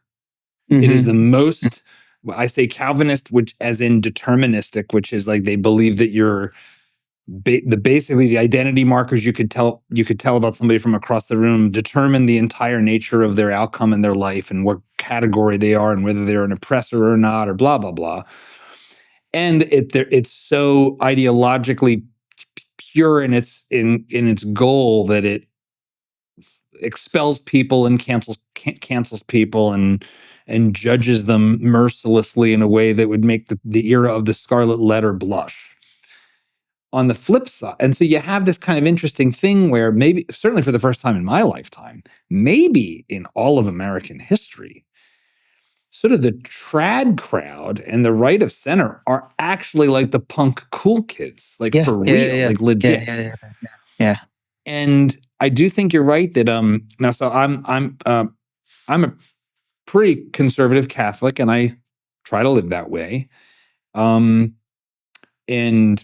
in all transparency, I was not a virgin when my wife and I got married, which I can't say that I'm not. That's not something, a point of pride. I actually think chastity is a virtue. Mm-hmm, mm-hmm. And I think in a healthier world, we would marry younger, such that we would be marrying in the prime of that and having lots of kids. Mm-hmm, mm-hmm. And I actually, I know this sounds absolutely like Middle Ages, but I think that's pretty clearly the way we're built. Not Middle Ages at all. That is the most logical thing. I say this to to my wife all the time. I say, if I could just go back, like I don't have any regrets in life other than I waited too long to have kids. That's it. Like, this is it. The millennials, we got lied to, and we believed all of the nonsense. We were the sort of, I'm pretty sure we were the peak atheist sort of generation of all. That's I'm probably pretty sure true. sort of atheism Yes. peaked with us. And that lines up perfectly. Like, I grew up Christian Orthodox, became hyper atheist in my 20s because I thought, science was everything and we're going to live forever. I'm going to live to 500 years old, all this stupidity. And then I swung back the other way. And yeah, I guess I went sort of Christian first, and then the more I sort of went down ancient history, I sort of developed a real appreciation for, the sort of the European roots of Christianity, particularly like Rome, Macedonia, Greece, and all of that sort of stuff, because there's a deep relationship there between them.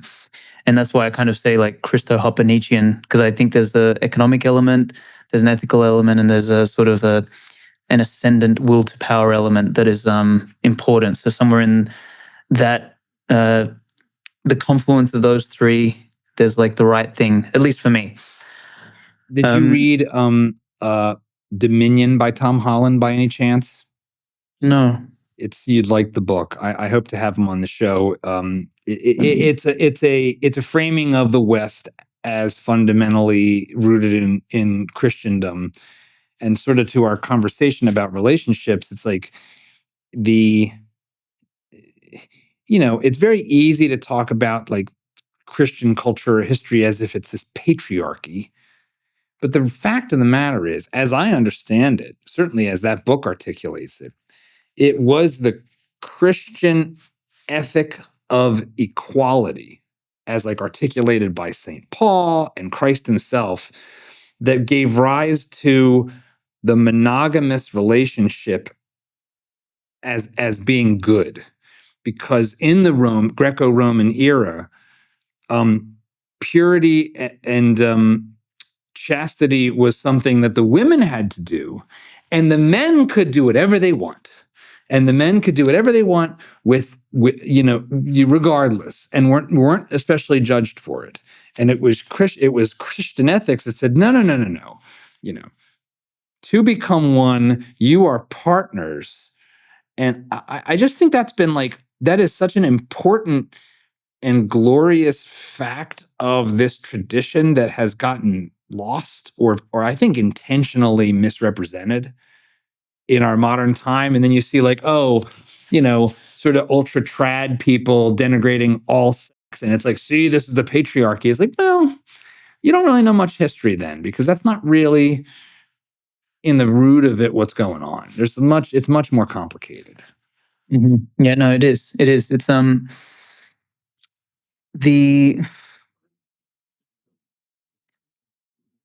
want to say one thing about the patriarchy component, because I think the word usually gets thrown around in a more derogatory sense, like it's like, okay, men ruling and all this sort of stuff. But I think the nature of reality and order, like if we think about what the masculine represents, is the masculine represents order. And if you want any sort of civilization with any sort of functional hierarchy where competence rises and all that sort of stuff, you can't establish that from a paradigm or a framework of chaos. You need to do it from a framework of order.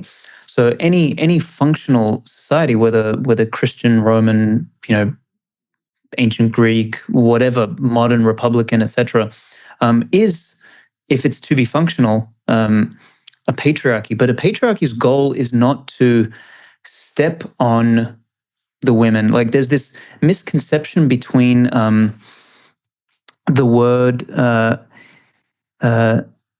superior, inferior, and good and bad. Like there's this conflation of these terms where for example, a father is superior to his son in terms of where he stands, but that doesn't mean that the father treats the son badly. In fact, he takes care of that which is inferior to him, and I think there's like a real misconception of those sort of those relationships. I talk about in the book. I think I got this from Elliot Hulse. He talks about respect goes up, love comes down, and the idea of like respect and love are actually two sides of the same coin. They're actually both a similar force. And God, for example, if we go to the top, loves us. So love condescends, and that love will always be more magnanimous than the amount of love we can send up. So we respect that which is above us. So we respect God the most. That's a really interesting framing, and to connect those two. A friend of mine, sees his view of the world as being a philosophy of human respect. A guy named Chris Rufer, and I'm a big fan of the way he formulates things, and he's I think an atheist, but from a Christian perspective, it's like Jesus is asked, what are the commandments? And he says, well, really, let me boil it down to two: love God and love your neighbor as yourself. And love your neighbor as yourself is so interesting because it establishes a fundamental equality and it establishes a conception of respect, to treat others as you would like to be treated. It is the golden rule, but it does put love and respect on the same axis. It's just, I'm sort of just waxing philosophical there, but there's something very this kind of comes back to this challenge of the modern cultural age of parenting as friendship instead of parenting as being an adult, and this I'm your buddy, I'm your friend dad thing, as opposed to healthy respect for your parents. It's not the same thing. It's different. It's a different thing. Totally different. Yeah, exactly. The parent's role is to love the child because the child can make mistakes and all this sort of stuff. And the child's role is to send respect upwards, because the parent is above the child. If you bring them on the same level, there will be no respect, and then that will deteriorate the love, and it's a disaster. The person that I mentioned earlier about like how they have a really elevated view of those outside of them for outsiders versus insiders, they have the same thing. They call it, what do they call it? Kind parenting or something. I don't know. There's some stupid name for it, which is they do whatever the kid says.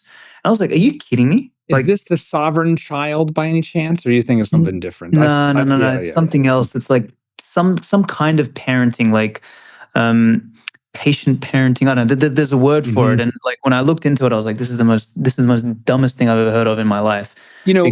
I'll tell you, this is something that's been for me personally, given my sort of libertarian inclinations, philosophically. I put my son in a lot of self-directed schools over the years, and they have their place and they can be effective, and I don't regret it, but I have become increasingly to see the problems with acting as if what a child wants to do is valid, like because they're a child.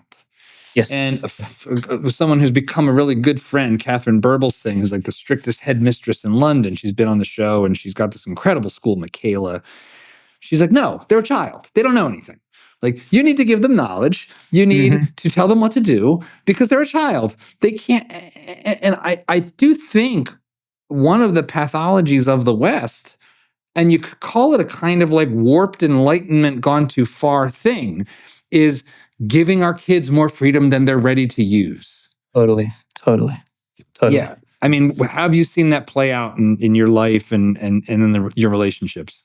I mean, I've seen it play out in the sense that I know people who went to like Waldorf schools, when they were young, and Waldorf is one of those classic ones where, you know, it's like let the kid do whatever they want and all this sort of thing. And you look, that's a gross exaggeration. There's obviously some sort of structure and all this sort of stuff, but it was it's more structured. It's not Montessori style. It's structured, but it's definitely a progressive school model for sure.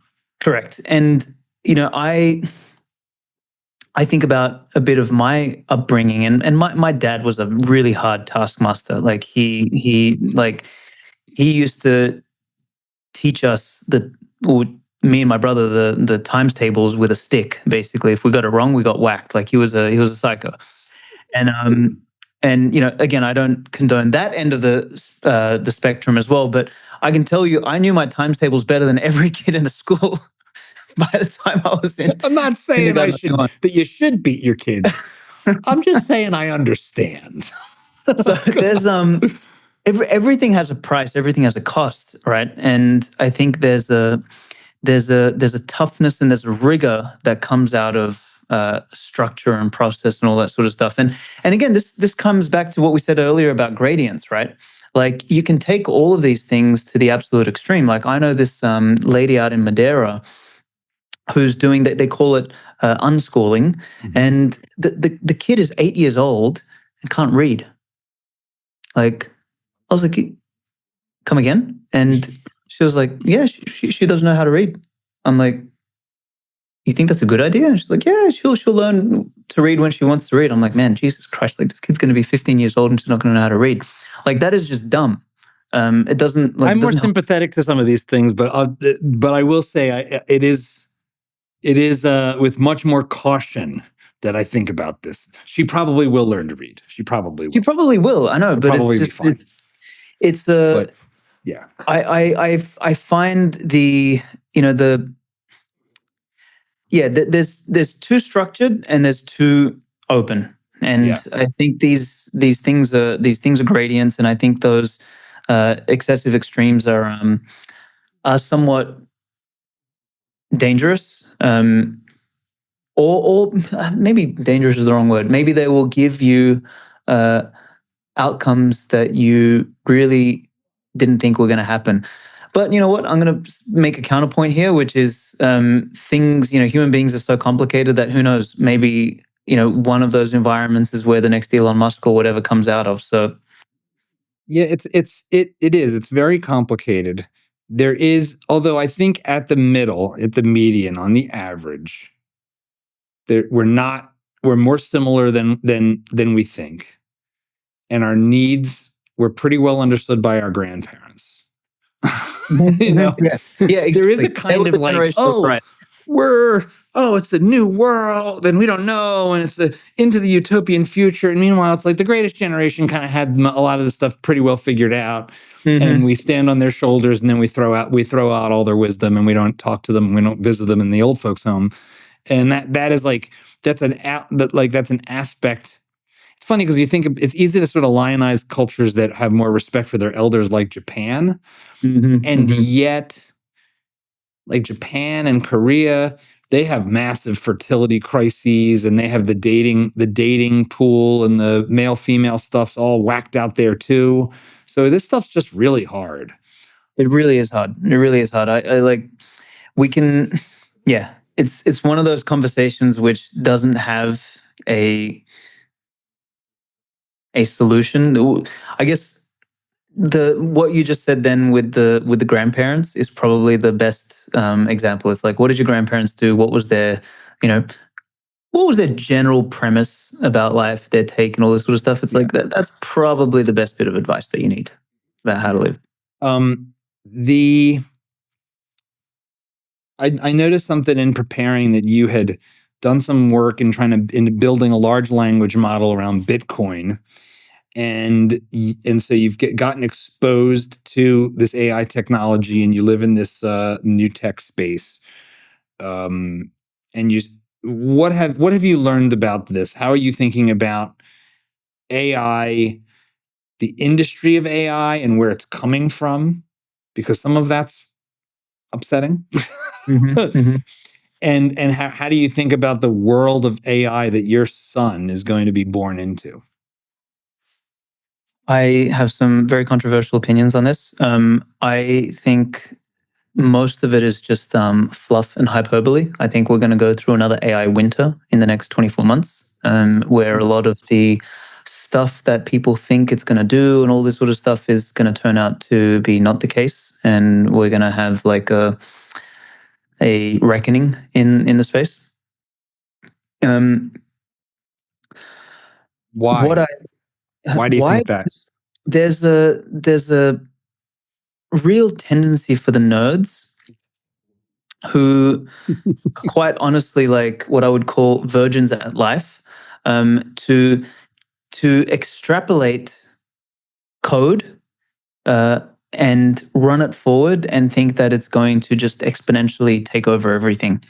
When the reality of the fact is that the physical universe has constraints, and generally, so general intelligence as a concept is far more complex than what computational intelligence represents. So, just as an example, the human body is the most incredibly generally intelligent thing that exists. Like, think about just what blood is. Blood is the thing that, carries nutrients, it heals. It's this like magical liquid that stores everything from DNA to memory. Like, we have a thing called blood memory where we can remember things through our dreams somehow from our ancestors and all this sort of stuff. Like, this magical liquid cannot be replicated through science. It's like kind of like, the people who created Beyond Meat, right? Like, they tried to, they have a certain level of magnification into what meat is, but no matter how much billions they spend into trying to replicate what this thing is, the complexity that is a cow of, what that thing is infinitely complex, because, these fractals can be zoomed in to an infinite degree and zoomed out to an infinite degree. So what you end up getting with these sort of AIs is you get this kind of narrow computational intelligence, which might be useful for producing, language that looks coherent, but it means nothing. And then what the nerds do is they extrapolate that to everything else. Now, I'll give you an example. For a human, we are this almost like this ultimate perfect mix of computational intelligence, like emotional intelligence, psychological intelligence, biological intelligence. Our bones have intelligence, our muscles have intelligence. Like, just walking requires all of this intelligence, let alone jumping, thinking, writing poetry, or all of the stuff that a human being can potentially do. We have this like brain in our head that is like, that uses up, like, we literally eat food like plants and animals and stuff, and we produce that into this intelligence. Yeah. People forget that calories are a measure of energy. Yeah, exactly. The best language model in the world today and in the future uses data centers that require God knows how much electricity just to spit out a freaking sentence. Let's say, even fast forward 200 years from now, where, the sentence can be produced by, a computer that sits on your table, the maximum it'll do is produce these sentences. It will not also, like, if you grab the computer and dropped it on the floor, it's not going to self-heal. It's not going to, solve its own scarring. It's not going to paint something, like, maybe you could one day take that and put it into a robot. But as soon as you start to make the robot, like, give it some sort of soft skin and, basically turn it into something that could maybe heal itself, give it a liquid that can maybe transmit information, but also like some sort of self-healing properties, etc. Basically, what you do is the ultimate general intelligence leads you slowly to human beings. Like, we are actually the apex of, like, if you could somehow design an intelligence that generalized across all of the different elements that constitute general intelligence, you actually end up at a human being. So the joke on the nerds is that they should just have babies and produce human beings. So, like, I think all of this, like, super intelligence and AI is going to take over and all this sort of stuff is going to become sentient and all this sort of stuff is just garbage. The way I look at AI is simply automation. It's no different than a tractor or a production line or a vehicle or anything like that. It is another tool It is not alive. It is not sentient. It is not generally intelligent. It is not super intelligent. There's none of these things. It is very, across a narrow dimension, very related to automation and pattern recognition around data. It is useful for a living sentient human being to utilize for an end or an outcome, because we have a desire, we have a need, we are humans, we have human action, all this sort of stuff. So that's what it is, and that's what it's useful for. And those who know how to use it will benefit. Those who don't know how to use it will actually also benefit, because the nature of human beings and markets and all that sort of stuff is there's going to be a need for both. Like, there will be products and services that are fully automated with AI and all this other nonsense and stuff like that. Then there'll be a product and service that is like literally branded as we don't use AI and we just do human stuff, and then people will buy that. So like there'll be room for both. I don't think it's sentient. I don't think it's going to take over the world. I think it's just another tool, and that's my rant. It's certainly, I don't prescribe narrowly to any one incentive theory. So there's the follow the money theory. And the follow the money theory would say there's certainly a lot of incentive for companies who are in a major capital raise and not yet profitable to hype the future prospective value into oblivion, because that is the only mechanism to keep them capitalized. Because in a world where they're not profitable, they will eventually burn through the cash and need to raise more, and the only people willing to come in at that next level have to assume an even greater valuation, et cetera, et cetera. The same argument gets made about Bitcoin, that Bitcoin is a neat thing in theory, and that it, sure, in theory aims to solve the problem of having a money that is universal, that is a medium of account as well as a medium of exchange, and hopefully a store of value that becomes stable. Right now, it's not stable. Right now, it's very volatile. But that it, in practice, is more centralized than people want to believe, and that it is fundamentally a speculative asset because its use cases haven't lived up to the hype. So, as an advocate for Bitcoin, how do you respond to those criticisms? Because the same criticisms you're leveling about AI in some respect get leveled in a different way against Bitcoin. Yeah, it's interesting. So in the AI space, it is certainly hype because it's all narrative. The only thing that this latest AI revolution has given us is the application of computational power to the creation of linguistic sentences. That's about it. And then everything else has been narrative about how this could turn into the automation of everything else. Which hasn't panned out. Like the level of AI being used in the military and all that sort of stuff is still basically what was used by Uber for the last 10 years to match drivers with riders. Like it's still the same like recommendation algos.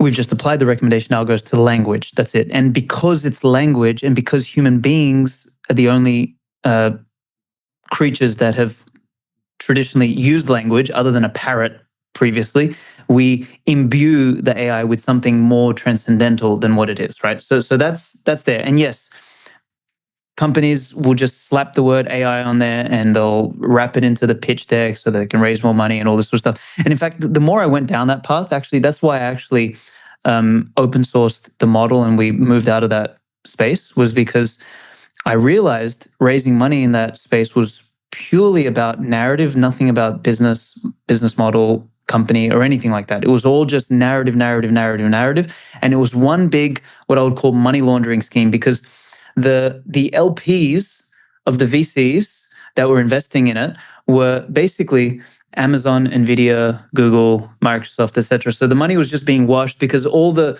money that went down to the startups would then spend on compute. Exactly. So it was one big washing machine. Right? It was nonsense. So I remember telling my investors, I was like, look, man, I can't do this. Like, I'm just going to have to my way into higher and higher valuations and not actually building anything of value. Anyway. How is that not true of Bitcoin? Bitcoin's like literally applying those very same graphics processing units to do meaningless math in the name of mining a token that no one uses as money, really. To say it forcefully. Please, yeah. So what we need to look at with Bitcoin is like, what is the problem being solved? And I would argue that in order to have any form of civilization, you need and you're a libertarian, Austrian economist, all this sort of stuff. You need a mechanism by which you can trade, by which you can measure value, as subjective as it is, in order to scale up production, to scale up trade, to scale up the economy. You need something that has, like, the thing that you use as money, whatever it's going to be, has to have particular attributes in order to perform particular functions. Those attributes are generally things like divisibility, portability, durability, etc. The thing, whatever it is, the object, the unit, whatever you end up using, that has the maximum across those attributes will generally give you the maximum fidelity on the functions. And those functions, as you mentioned earlier, store of value, medium of exchange, unit of account. Let's define these a little bit better, though. So store of value, the correct definition is not the exchange rate against an existing money, which is what we see in the volatility of Bitcoin. We see the US dollar exchange rate. The correct definition of a store of value is knowing your proportion in relation to the whole. So when I hold 1 Bitcoin, I know that I hold 1/21 millionth of the network in perpetuity. Nothing can change that. No amount of politicking or influence or anything like that. So I know my proportion to the whole. That is my store of value. That is my guarantee. So that's the correct definition. The correct definition of medium of exchange is not necessarily transactional throughput. What it is my ability to exchange with another party without the permission of a third party, without somebody standing in the way, without a gatekeeper. I can exchange with you in the same way as I can exchange cash. You give me a service, I give you something, nobody's asking any questions. Nobody can stop me, nobody can gatekeep it or whatever. I can do that. Bitcoin ticks that function very well. Silk Road was the first example of that. People like the government, FBI, everyone they did everything they could to take down Bitcoin and Silk Road. They couldn't touch Bitcoin. They took down Silk Road because Silk Road was run by someone. And Bitcoin, even in those early stages, when it was tiny, when it was worth 2 digits, 3 digits, they still couldn't take it down. So it performs medium exchange perfectly.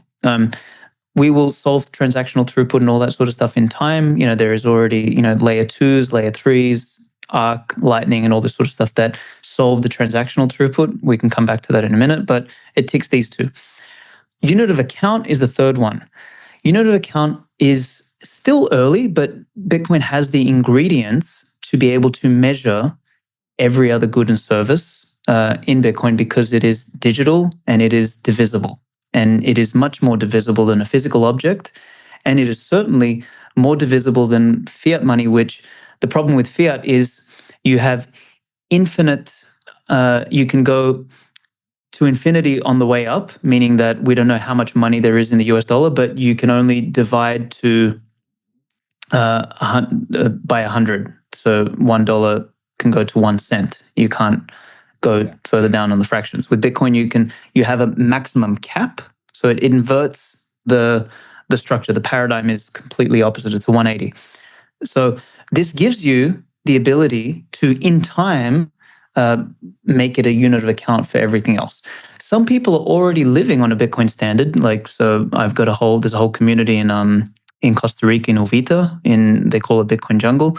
The entire community there operates on a Bitcoin standard. Everyone prices everything in sats. They think in sats. They operate in sats. I mean, I operate in sats. I think in sats. So there's many people around the world that are already at that stage, but I wouldn't expect the rest of the world to catch up to that. So anyway, we got Bitcoin, which has all of these perfect attributes. It's perfectly divisible, perfectly portable, perfectly durable, perfectly scarce. It's what are the other ones? Perfectly homogeneous and perfectly recognizable. So the 6 attributes of money are perfect, and it performs functions very well. So if we take that, and then we have to assume that this thing has to be released into the world in a way that cannot be centrally planned in terms of its distribution. So it just needs to be planted like a seed, and it needs to be discovered, and it needs to be priced not by fiat, but by voluntary choice, because we're talking about a voluntarily discovered and voluntarily priced money. Bitcoin sort of ticks that box as well. It is something that has to start from zero value, in the same way that I would imagine when man first discovered gold. Like I could imagine like 5,000 years ago, you find this big yellow shiny rock on the ground, and everybody's still using seashells or whatever else they're using, and you go to buy your food with this yellow shiny rock and you get laughed at. You know, if you could somehow hold that yellow shiny rock for your family over a couple thousand years, maybe that yellow shiny rock would have bought a kingdom, because over time, gold would have monetized. It would have gone from nothing to something. Same way as Bitcoin's going to kind of do that 5,000 year trajectory, probably in 100 years, some sort of time frame like that. But it's going to necessarily have to go from a relative purchasing power of zero, where nobody values it, to something significant where everybody values it. And that necessarily means the exchange rate, not the store of value, not the proportion that I own to the whole, but the exchange rate is necessarily going to be volatile as hell as it grows from nothing to ultimately everything, if it's going to become the global reserve currency. So I would argue that, you know, Bitcoin solves a very real problem, which is we need a universal, global, functional, stable money that nobody can print, manipulate, change, coerce, and do whatever they want with, which is the current status quo. And if we need that, and we make the bet that everybody is going to want that, not for altruistic reasons, but for selfish reasons, which is I want to make sure I store my value in something that is incorruptible and unconfiscatable, then we can make the next bet that people, as they discover it, are going to want to hold on to it. And in their bid to hold on to it, they're going to constrict the supply. And since the supply is inelastic and the demand grows, value. Yeah, exactly. The only thing that's going to grow is that's the only variable that can change. So, therefore, I think, you know, Bitcoin lives in a very, very, very different realm, or a very different world to something like AI, which is AI is a solution in search of a problem, whereas Bitcoin is a very, very, very precise, well-engineered solution to a very, very, very real problem. And the world is slowly waking up to it. And it's going to take 100 years to fully wake up to it.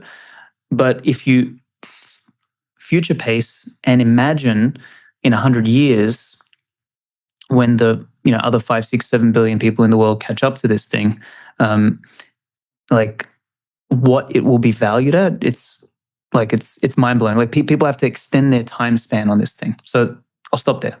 It's been a kind of accident of my life path that I didn't go crazy on Bitcoin because I made these Keynes Hayek rap videos back in the aftermath of the financial crisis. I have been and remain all about the monetary system as this constantly overlooked essential foundational element of societies. There's this quote that I read in a recent video from Lenin that was actually by way of Keynes, John Maynard Keynes, in his book, The Economic Consequences of the Peace, where he basically notes that Lenin was like, the surefire way to destroy a society is to inflate the currency and debauch the currency. Yes. And to summarize it, what that does is unleash a set of forces through the process of inflation and devaluation, and the unevenness of the way that shuffles the deck chairs in our society, that it just fundamentally destroys the trust and the equity, if you will, of the order of things that you have when you have an inflationary regime that's printing money, the people that are receiving it first, which are the politically connected, the large broker banks, the government contractors, all the people that receive new money, they go out into the marketplace and get to buy stuff at current prices. This is the Cantillon effect, driving prices up, reordering who has what, not on the basis of being creative and having money represent a sort of receipt for value contributed, but just through stealing out of people's back pockets with fake money that's been created. And that because it's so invisible, because you don't really see that the money supply has grown or that credit's artificially too low, the inequality and the errors that get introduced, the booms and busts where masses of people make the exact same kind of mistake at the same time in totally different cities across a massive country, like a national boom and bust of housing. It doesn't even make any sense for a country as large as the United States or even Brazil or Europe to have a national, or in the case of Europe, like a kind of international housing boom. That doesn't make any sense. Like housing is a local good that is bought for very specific reasons in a region. And that the aggregate would go up is a monetary phenomenon. Yeah. So I'm sort of broadly with you on the need that Bitcoin solves. And I hope that it will be able to so far it seems like it's able to survive a lot of attacks, including attempts to sort of rewrite its code in ways that would break what it does. Let me say something on that. So the beauty of Bitcoin, and this is the part that fries people's brains, and it fried my brain in the beginning, and when I understood it, it changed my appreciation for it, is you and I can rewrite Bitcoin's code right now. I can pull the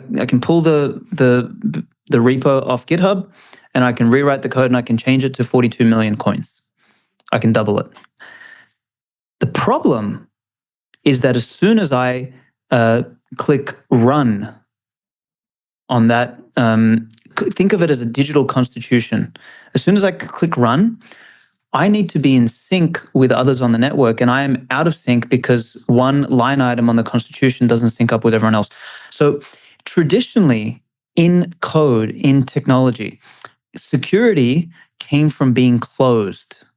Like you cover up and you don't show what's inside. Bitcoin inverted that. Exactly, you encrypt, you hide everything. Bitcoin inverted that by making the entire source code open, by making the rules completely open and transparent, and by letting anybody change it. But the network aspect is the part that getting consensus is the hard part. And this is where I would say Bitcoin is past the point of being able to be changed or shut down, is because the cat is out of the bag now, is that you can't get 10 people to agree on where to go for dinner for a restaurant. Try to get what was probably now 1 million, 2 million nodes that are all running a copy of this constitution. Try and get them to all simultaneously change the rules at the same time within a 10-minute time frame so that you can change the rules. It's not going to happen. Like it is like the last time, and I would say it got scary for a moment because Bitcoin forked into Bitcoin Cash in 2017, and then people weren't sure which one was the real Bitcoin and all this sort of stuff. That happened, but in time, what we realized was the one chain that went back all the way to the Genesis block was the main Bitcoin. And people stuck with that. The nodes stuck with that. The nodes didn't change. There was this whole movement, which was I don't know. Are you familiar with much what happened in 2017 with like the Bitcoin Cash? Not really, no. So what happened was all the big exchanges got together and decided that, hey, we're going to change the rules of Bitcoin. So they incentivized a bunch of the miners and all this sort of stuff to come together and fork Bitcoin into Bitcoin Cash. Was this to try to make it more like faster for doing more small transactions? Correct. So I'm vaguely remembering this now. Yeah. Increase the block size so that you can cram more transactions into it. The problem with this ideology is that it leads to linear scaling. So every time you want to increase the number of transactions, you have to increase the block size. When increasing the block size is a change in the constitution, which would necessitate getting everybody to agree to that change, right? So it was a really dumb idea, conceptually speaking, but there was quote unquote money to be made, and there was a bunch of money in the back rooms and all this sort of stuff happening. And this is the beauty of Bitcoin. They tried to coerce this with all the money, all the main exchanges, all the main miners, and it failed because the nodes, the general dude that's running a node worth $50 on his computer or, on a Raspberry Pi, did not move to the new chain. They just kept operating the same node. They weren't even mining. So you don't even have to be a mining node. You need to just be a standard node, which just keeps the copy of the ledger and of the entire transaction history. And this node network was not in sync. They just remained on the standard chain, and Bitcoin Cash failed. So they put all the money, all the insiders, all of that stuff, and it still failed. And that was 2017. We're in 2025 now, man. It's too late. This cat is out of the bag. There is no changing this thing. It is done. The only thing that they can do, the quote unquote powers that be that, want to co-opt Bitcoin and all this sort of stuff, is to block or to constrict the entry and exit points. So it's where Bitcoin interfaces with the fiat world. That's the only point in which you can call it, I think there was called Operation Choke Point or something like that. But they're the only, imagine there's a bridge, and Bitcoin is sort of this new land, which is completely disconnected, or you can even think of it as a world. It's a completely different world where the laws of physics and everything like that operate as they should, and it's different. And we're in this current fiat paradigm, and over here printing money and all this sort of stuff operates. But there's a bridge that you need to get across. The only thing they can influence is the bridge. They cannot influence the new world because the rules don't operate there. And that's sort of what Bitcoin is like. Bitcoin has never skipped a beat. 10-minute blocks since the beginning of time. It's never stopped. Transactions never been reversed. Nothing's ever been impacted there. But all of the impact, all of the stuff happens at the periphery, and they'll do everything they can to scare the shit out of people from actually crossing into that new world where they actually have monetary sovereignty. So I wanted to say that, I don't know, whatever reason, there was something you mentioned earlier. But well, there is the only other piece of the puzzle, and I we don't have to linger on this too much longer, because I know you write and talk about the ins and outs of Bitcoin all the time, and I find it fascinating, but it's not in and of itself at the heart of what I'm looking at on this channel per se. But the public ledger does point towards something that I'd be curious. I'm not sure I fully understand how to deal with, which is privacy is really important. Cash. This is also what Bitcoin gets attacked for, that it's basically that crypto in general is used for illicit activity. But of course, that's according to the government. Yes, so exactly. Illicit activity in 2021 was going to the wrong grocery store aisle in Michigan. So, what is and is not illicit in the eyes of the government is not necessarily a moral code that I think is worth paying as much attention to or treating like it's sacrosanct or good. All that being said, the government's ability to track every purchase I've ever made, I don't like that. So how does Bitcoin enable that? Because if every single user has a copy of the entire blockchain with every transaction, how is that not like the panopticon of money? Yeah, so this is, again, very easy answer. So there's two parts to this answer. One, that privacy is a service, not a right. So this is something that we need to sort of establish, is if you want privacy, you need to pay for privacy. So if you want privacy in your bathroom, you need to install a door. You need to build a wall around your house and all this sort of stuff. It's not something that, God just grants you. With that, if anything, God doesn't grant us privacy. We are all born naked and out in the world. Totally, exactly. So you need to buy privacy. That being said, what Bitcoin is, that the actual blockchain, the base network is not a transactional network. It is a settlement network. The transactional pieces happen in abstracted layers where you can bake privacy into it, right? Or you can make privacy a service over the top of it. So, for example, there is absolutely no reason for every single coffee transaction to be on the blockchain. It's absolutely mind-bogglingly stupid, because the more transactional throughput you put on the main chain, the more the chain has to be centralized in order for you to increase the throughput. This was the mistake that the Bitcoin Cash guys were making. They wanted to increase the size of the blocks so that you can cram more transactions in there. But the more you increase the size of the blocks, the less you made it possible for node operators to store a copy of the whole blockchain. So there was this trade-off, right? So what the people who stayed strong said, no, they said, we will push all small transactions off-chain, and we can use cryptographic means to establish abstracted layers. The most used abstracted layer today is Lightning. So the Lightning network uses almost like a tab system. So if you think of, you go to a bar, and instead of paying for every single drink, you open a tab, you just take your drinks, and then at the end, you close the tab. So if you take that concept and you build a sort of tab process amongst many people, you can then create a mechanism where these sort of channel operators who run tabs might charge a small fee for all of this transactional stuff to happen, but they will settle on-chain on a regular basis, and they will settle in bulk. That means you cannot see what happened between the channels. Okay.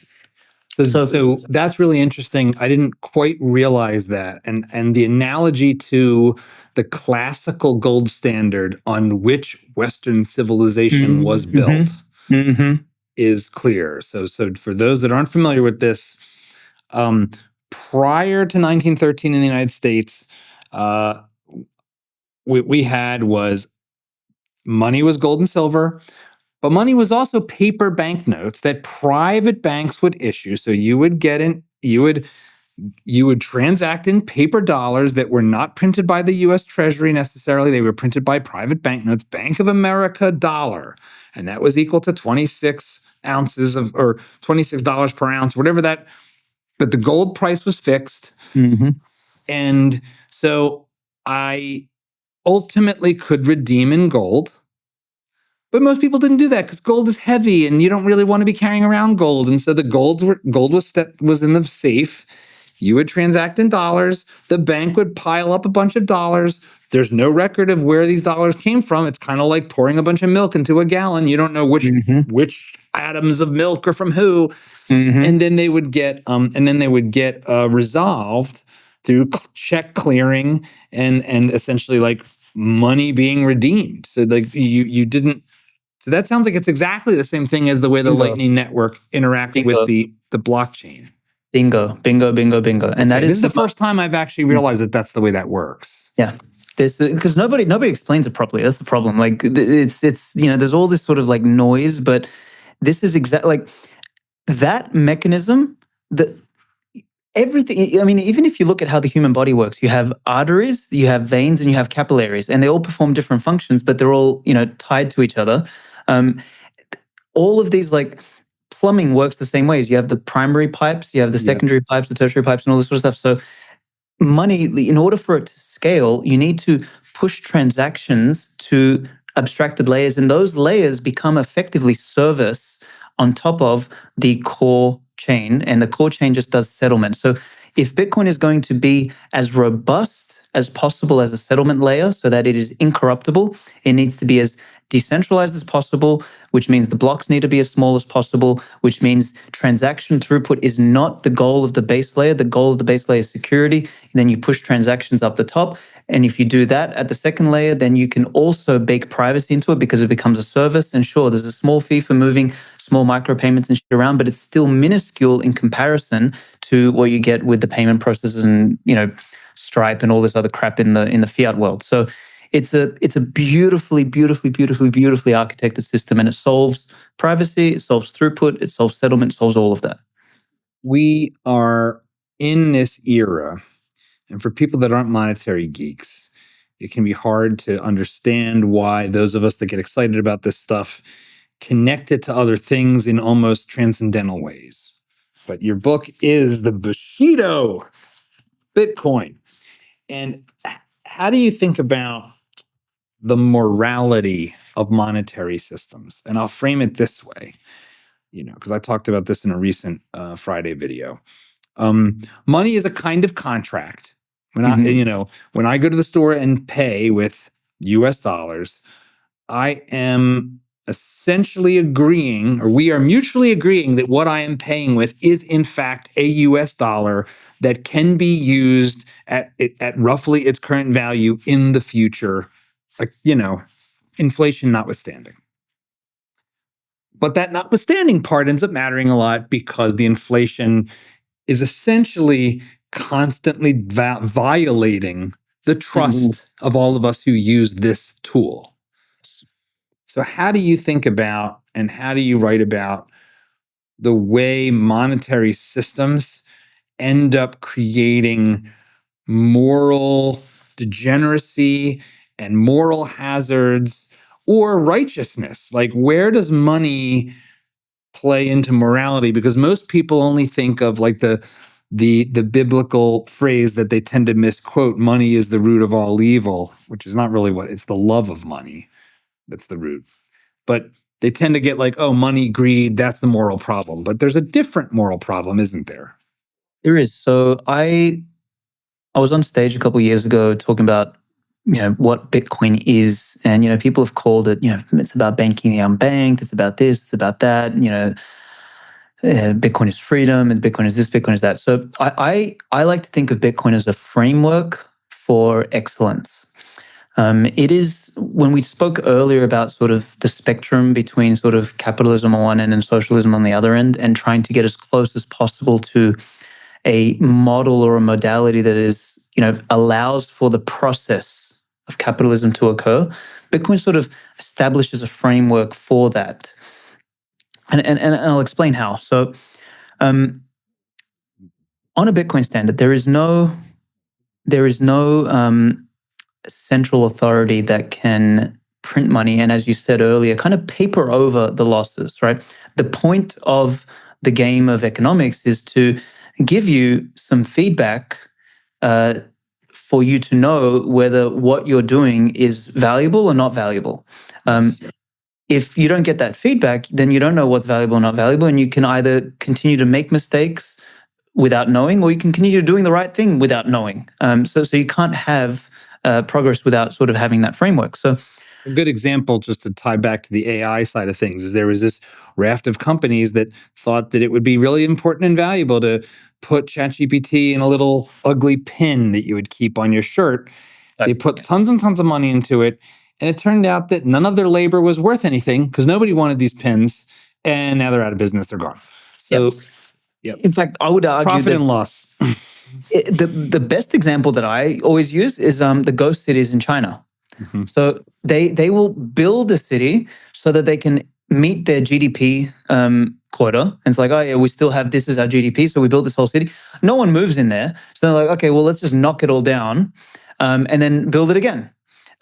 So now on paper, that looks like the numbers are okay, but you've wasted real resources, real energy, real natural resources, and just knocked it all down because you can print money and paper over the loss, right? So it's like completely mind-bogglingly stupid. And it's funny how the environmentalists ignore that, but they'll go ape about other stuff. Anyway, so the framework that Bitcoin sort of provides is one in which if you produce something of value, you have an opportunity to earn some of this money flow. And if you don't earn any, and there's no amount of, there's no one there to print so that they can redistribute. There's no redistribution of wealth cannot exist on a Bitcoin standard because it's a bearer instrument.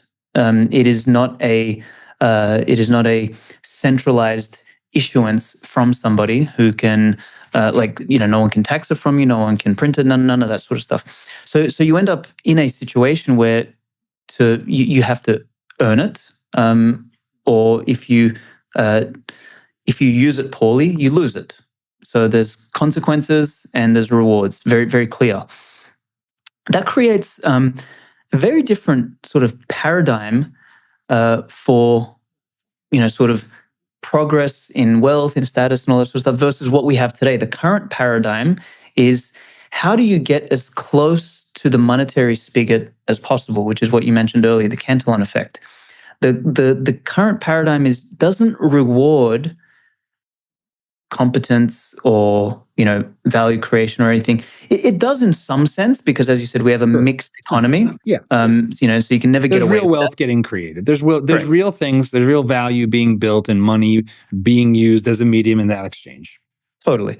The signals are all just mixed up in the current paradigm. So you are increasingly incentivized, and especially as the world, like as inflation gets worse, as the fiat sort of debasement gets worse, as people sort of can't afford things, so then they are more inclined to just gamble, or they're more inclined to consume. As that sort of continues to stretch, you get a situation where, man, the only way to get ahead is to, that's why everyone these days is a investor or a trader and all this sort of stuff. Like, God help me, people shouldn't be investing, people shouldn't be trading, people should be saving.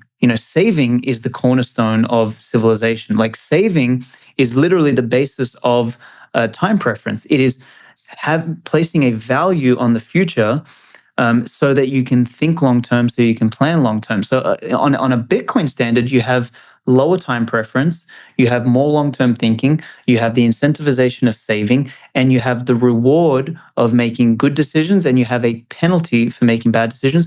On a fiat paradigm, you have the complete opposite. And where we live, somewhere in the middle, that is increasingly moving more towards the fiat end of the paradigm, is you have try and cheat, try and steal, try and gamble, try and get close to the monetary spigot, try and do everything you can to just survive, or ideally get ahead. And it creates a very different moral framework. One is about excellence. One is about sort of almost parasitism. That's sort of what you sort of get in the current framework and in the direction we're going in. And I'm going to just quickly see if I can pull up this to make sure I'm still correct about it.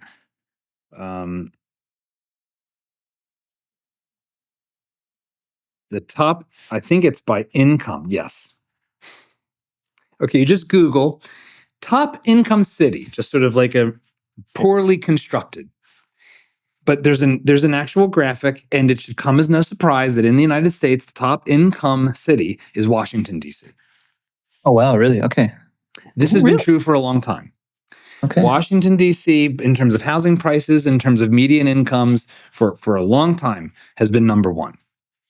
So for people that hear this stuff and think it sounds like narrative storytelling that's sort of ideological and doesn't really, no. The people closest to our money printers are the richest people in our society, and it is an empirical fact. Wow, okay, I didn't even know that. Okay, I would have actually guessed New York or San Francisco.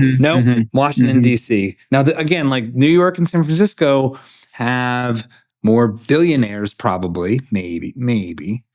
But at the level of the total, the aggregate, and its median, and it's Washington, D.C.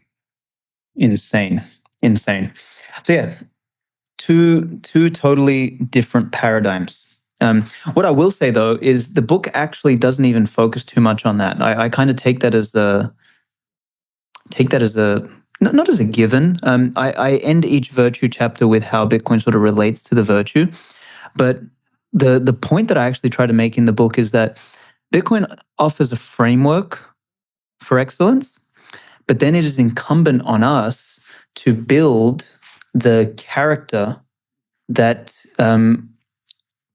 warrants or deserves that kind of capital, because it is still the risk still exists that one can have the capital but not the character. And I've actually seen this a lot in the Bitcoin space with early Bitcoiners who came in, made a shitload of money, then basically became shitcoiners or degenerates or junkies or whatever, right? Like I saw that happen a lot. And there was a later class of Bitcoiner that came in who really had to earn their way, sort of like the class of 2017 to 2021, somewhere in that range, where they actually had to, pay $10,000-$20,000 for a Bitcoin. So it was actually a large amount, as opposed to, the class of 2011, 2012, 2013, who picked up Bitcoin at $10 or $50 or $100, right? There was a different caliber of character that sort of came in at each of those periods. And I think there's something to be said about like having to, really earn it and pay for something, and sort of who that draws. But one of the big sort of takeaways in the book is this idea of like,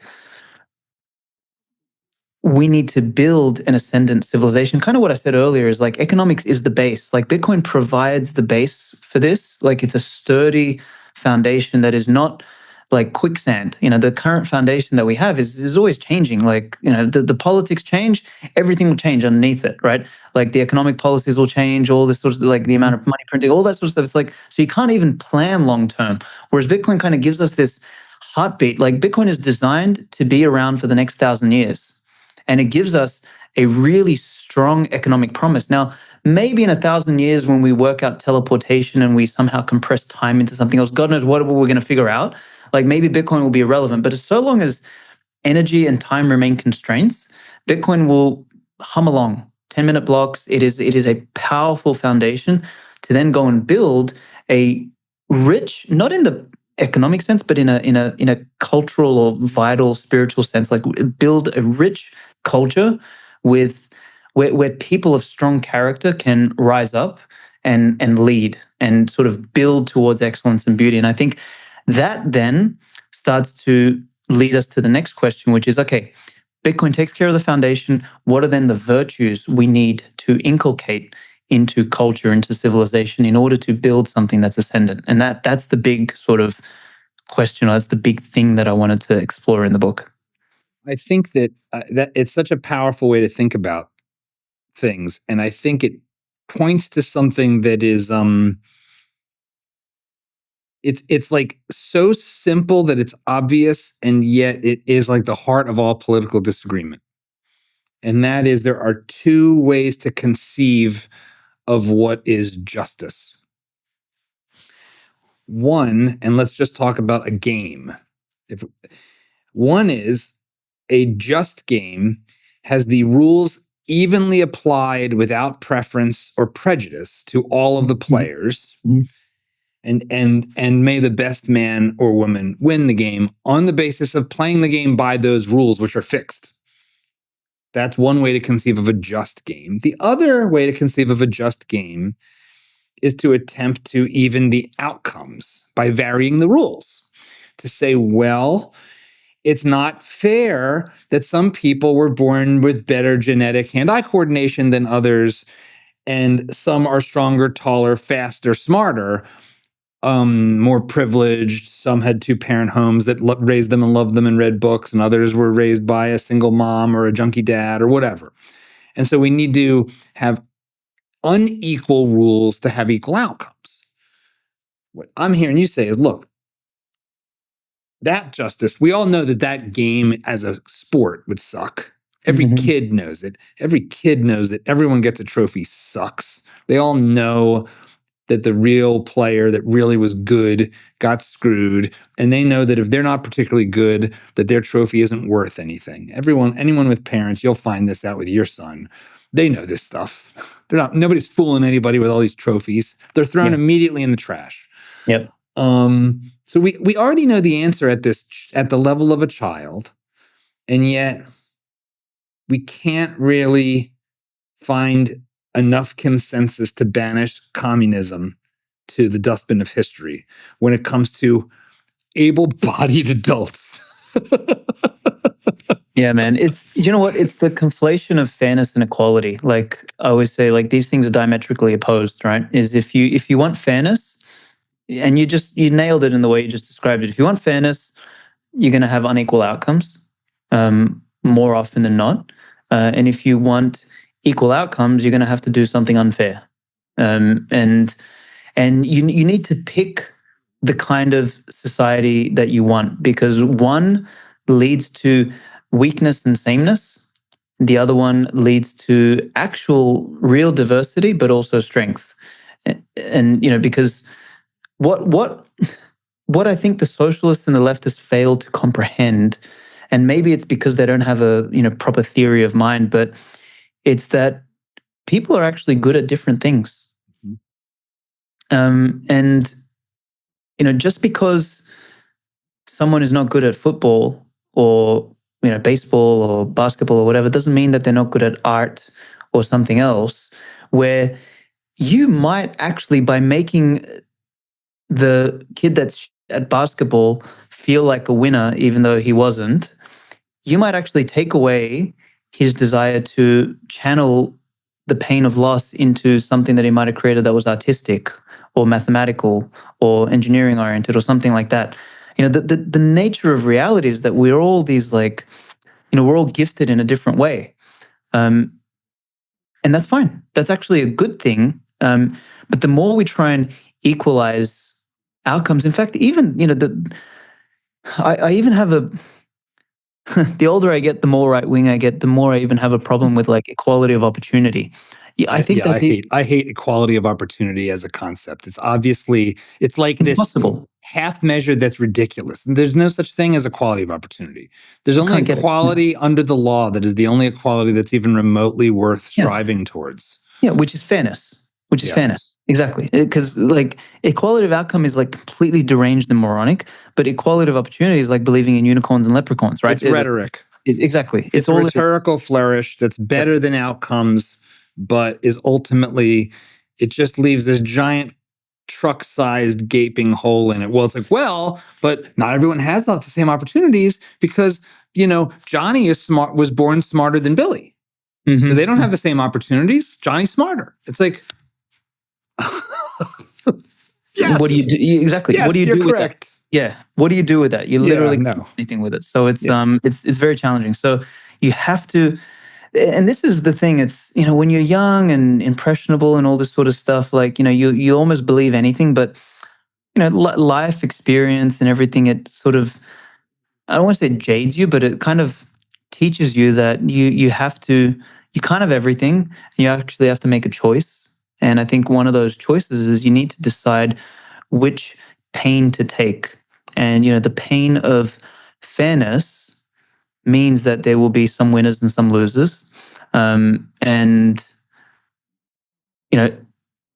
it's might not be nice, but it leads to an ultimate end where the group, the community, the civilization, whatever it is actually stronger and more diverse and can be load bearing across multiple dimensions.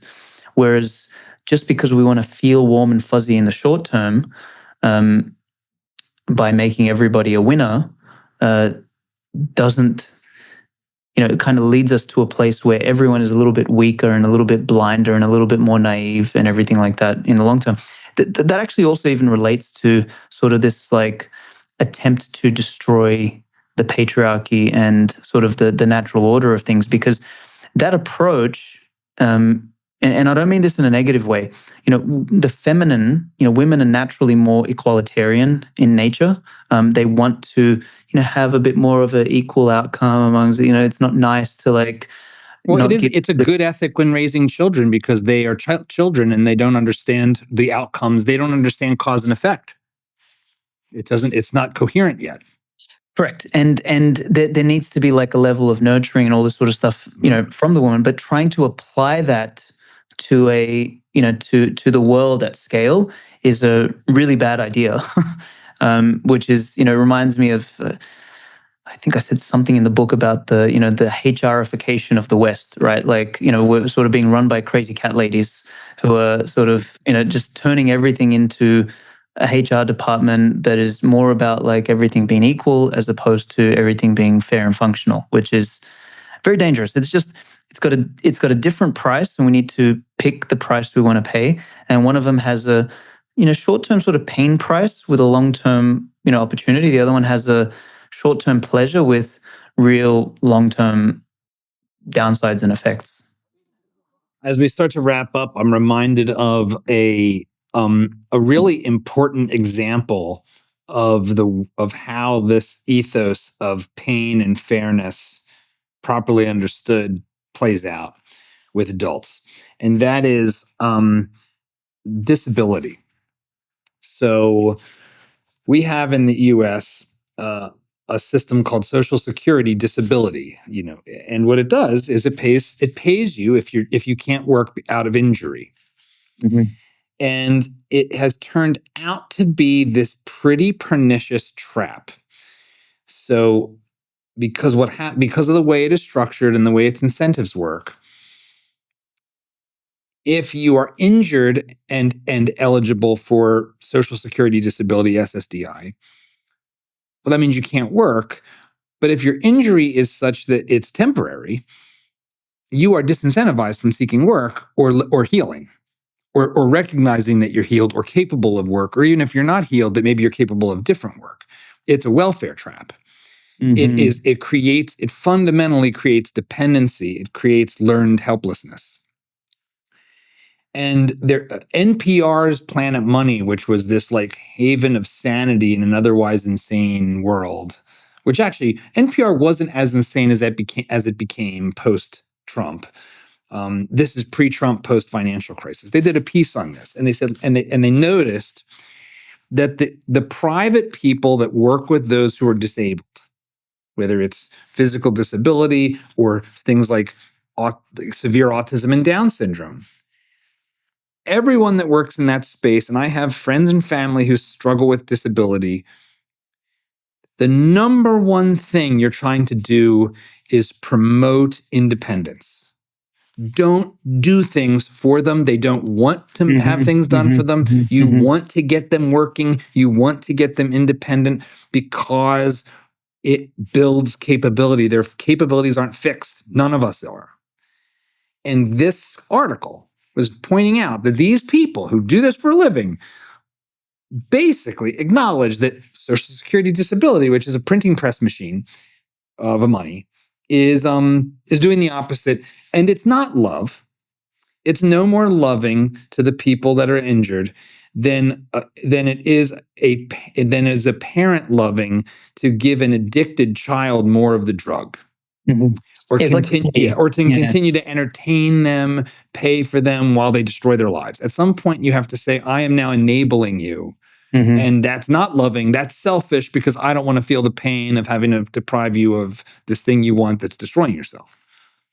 Yeah, it's more like a pity, and it's actually a low view of the person. It's like an assumption that they have no agency of their own. It's like you are too stupid, dumb, weak, pathetic to actually do anything yourself. So, let's make you a dependent. I mean, that is actually reminds me of another thing that we wrote in the UnCommunist Manifesto, which was this idea that communism is basically the infantilization. It is the regression away from adulthood towards being a 2-year-old. Like it makes you like you are. Oh, actually, this reminds me of what I said in Bushido. Is I said if you want to take away people's freedom, you start by taking away their responsibilities. You don't overtly, like, this is the mistake the communists made the first time. They overtly took away people's freedoms, and then people sort of backlashed. So the second time around, they're like, wait a minute, let's just take away their responsibility. Take away responsibility for education, responsibility for earning money, responsibility for, the media, this, that, like all your information, everything. And when you do that, all of a sudden, once you've renounced everything that you're responsible for, you are no longer free. So you are completely, by the very definition of the word, a dependent. You are no longer an autonomous agent. You are no longer independent. You are dependent, and you are a puppet of somebody else. And nobody actually, like anyone who is sentient, or I use that word a lot because I feel like we live in a world where there's not a lot of sentient people anymore. But there's like anyone who has sort of agency of their own wants to have a level of independence, of autonomy. They want to be an adult and make their own decisions. And I think the more you establish a framework for a world in which you can have more adults, more autonomous people, more people with agency, the better the situation becomes, and you're going to have some mess, as we said earlier. Mhm. Like you're going to have some noise, you're going to have some mess, but I would much prefer to contend with some mess, but be surrounded by adults, than basically live in a world full of kidults, right? That's a great word that I discovered recently. Like, Yeah. of Yeah. people are completely and entirely dependent on someone or something else, some external authority. It's such a weak way to construct anything. Like, I don't get it. Well, and it's like you said, it is a prison because Yeah. you know what prisons do? They provide you 3 meals a day, a roof over your head, and all the health care you need. Yep. Isn't that lovely? It's called a Yes. prison. And any Yep. government that can give you all the things you need can take them all away at a moment's notice and leave you with nothing and no capability because you've been infantilized. I usually ask my guests if they are American, the role they think of in how they want to impact the American story. What role do they want to play? Since you are not an American, what role do you see yourself playing? How do you intend to live these values as a father to be? Mhm. Very good question. So I was thinking about something recently. Like, I used to be the young guy in the room, and now, like, I'm past my mid-30s, looking at 40, and realize that I'm no longer that guy. And I start to think about, okay, what are the you know what is my edge now? What value do I have to provide? Because when you're young, you have like good looks, you have youth, you have energy, you have all this sort of stuff, with a good dose of stupidity and all this sort of stuff that that comes with being young. Um, what do I have to provide? And the older I get, the more I realize that it's that it's experience and it's a story, or it's scars, kind of what I mentioned earlier. And my wife and I were talking about when the little guy comes, and how we need to behave at home. Like, when we were young, we both sort of grew up in, she grew up in Dominican Republic, I grew up in Australia. She definitely grew up much poorer than I did, but I didn't, my parents were sort of like European immigrants, and they came, they had no money and all this sort of stuff. So we didn't grow up like with a lot of wealth. Now, we're in a different position. We're going to grow up, or my son's going to grow up in a state of definitely different to what I grew up in. And we were discussing, how do we teach them? And the only thing I could come up with, and I'm still at the theory stage, I'm not a father like you yet, so like this is still my theory selling, but is this idea of acting the way I want him to act. Because I fundamentally believe we're mimetic creatures. We're basically, monkeys in the sense, not in the evolutionary sense, but like we literally, we do what we see. And even monkey see, monkey do. Yeah. Even us as adults, like we have these people that we look up to, that we admire, that we respect, that we want to be like and liked by. And I guess my attempt at answering your question is, I wrote the Bushido of Bitcoin primarily for me, as a book about what are the character traits, the behaviors, and the virtues that I think are necessary in the world, and that I want to embody in order for my son to learn, not from my words, but from my behavior of who to be and how to become. And for me, I will try and manifest that by continuing to be on mission for as long as I am capable of being on mission. And that mission may vary depending on the chapter of life I'm in, but it will always be something that is trying to make I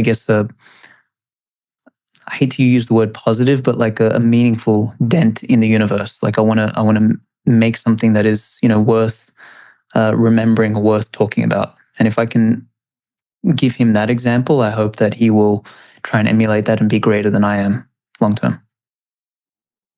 Alexander Svetski, thanks for being on Dad Saves America. This was a lot of fun. Thank you, my friend. Really appreciate it.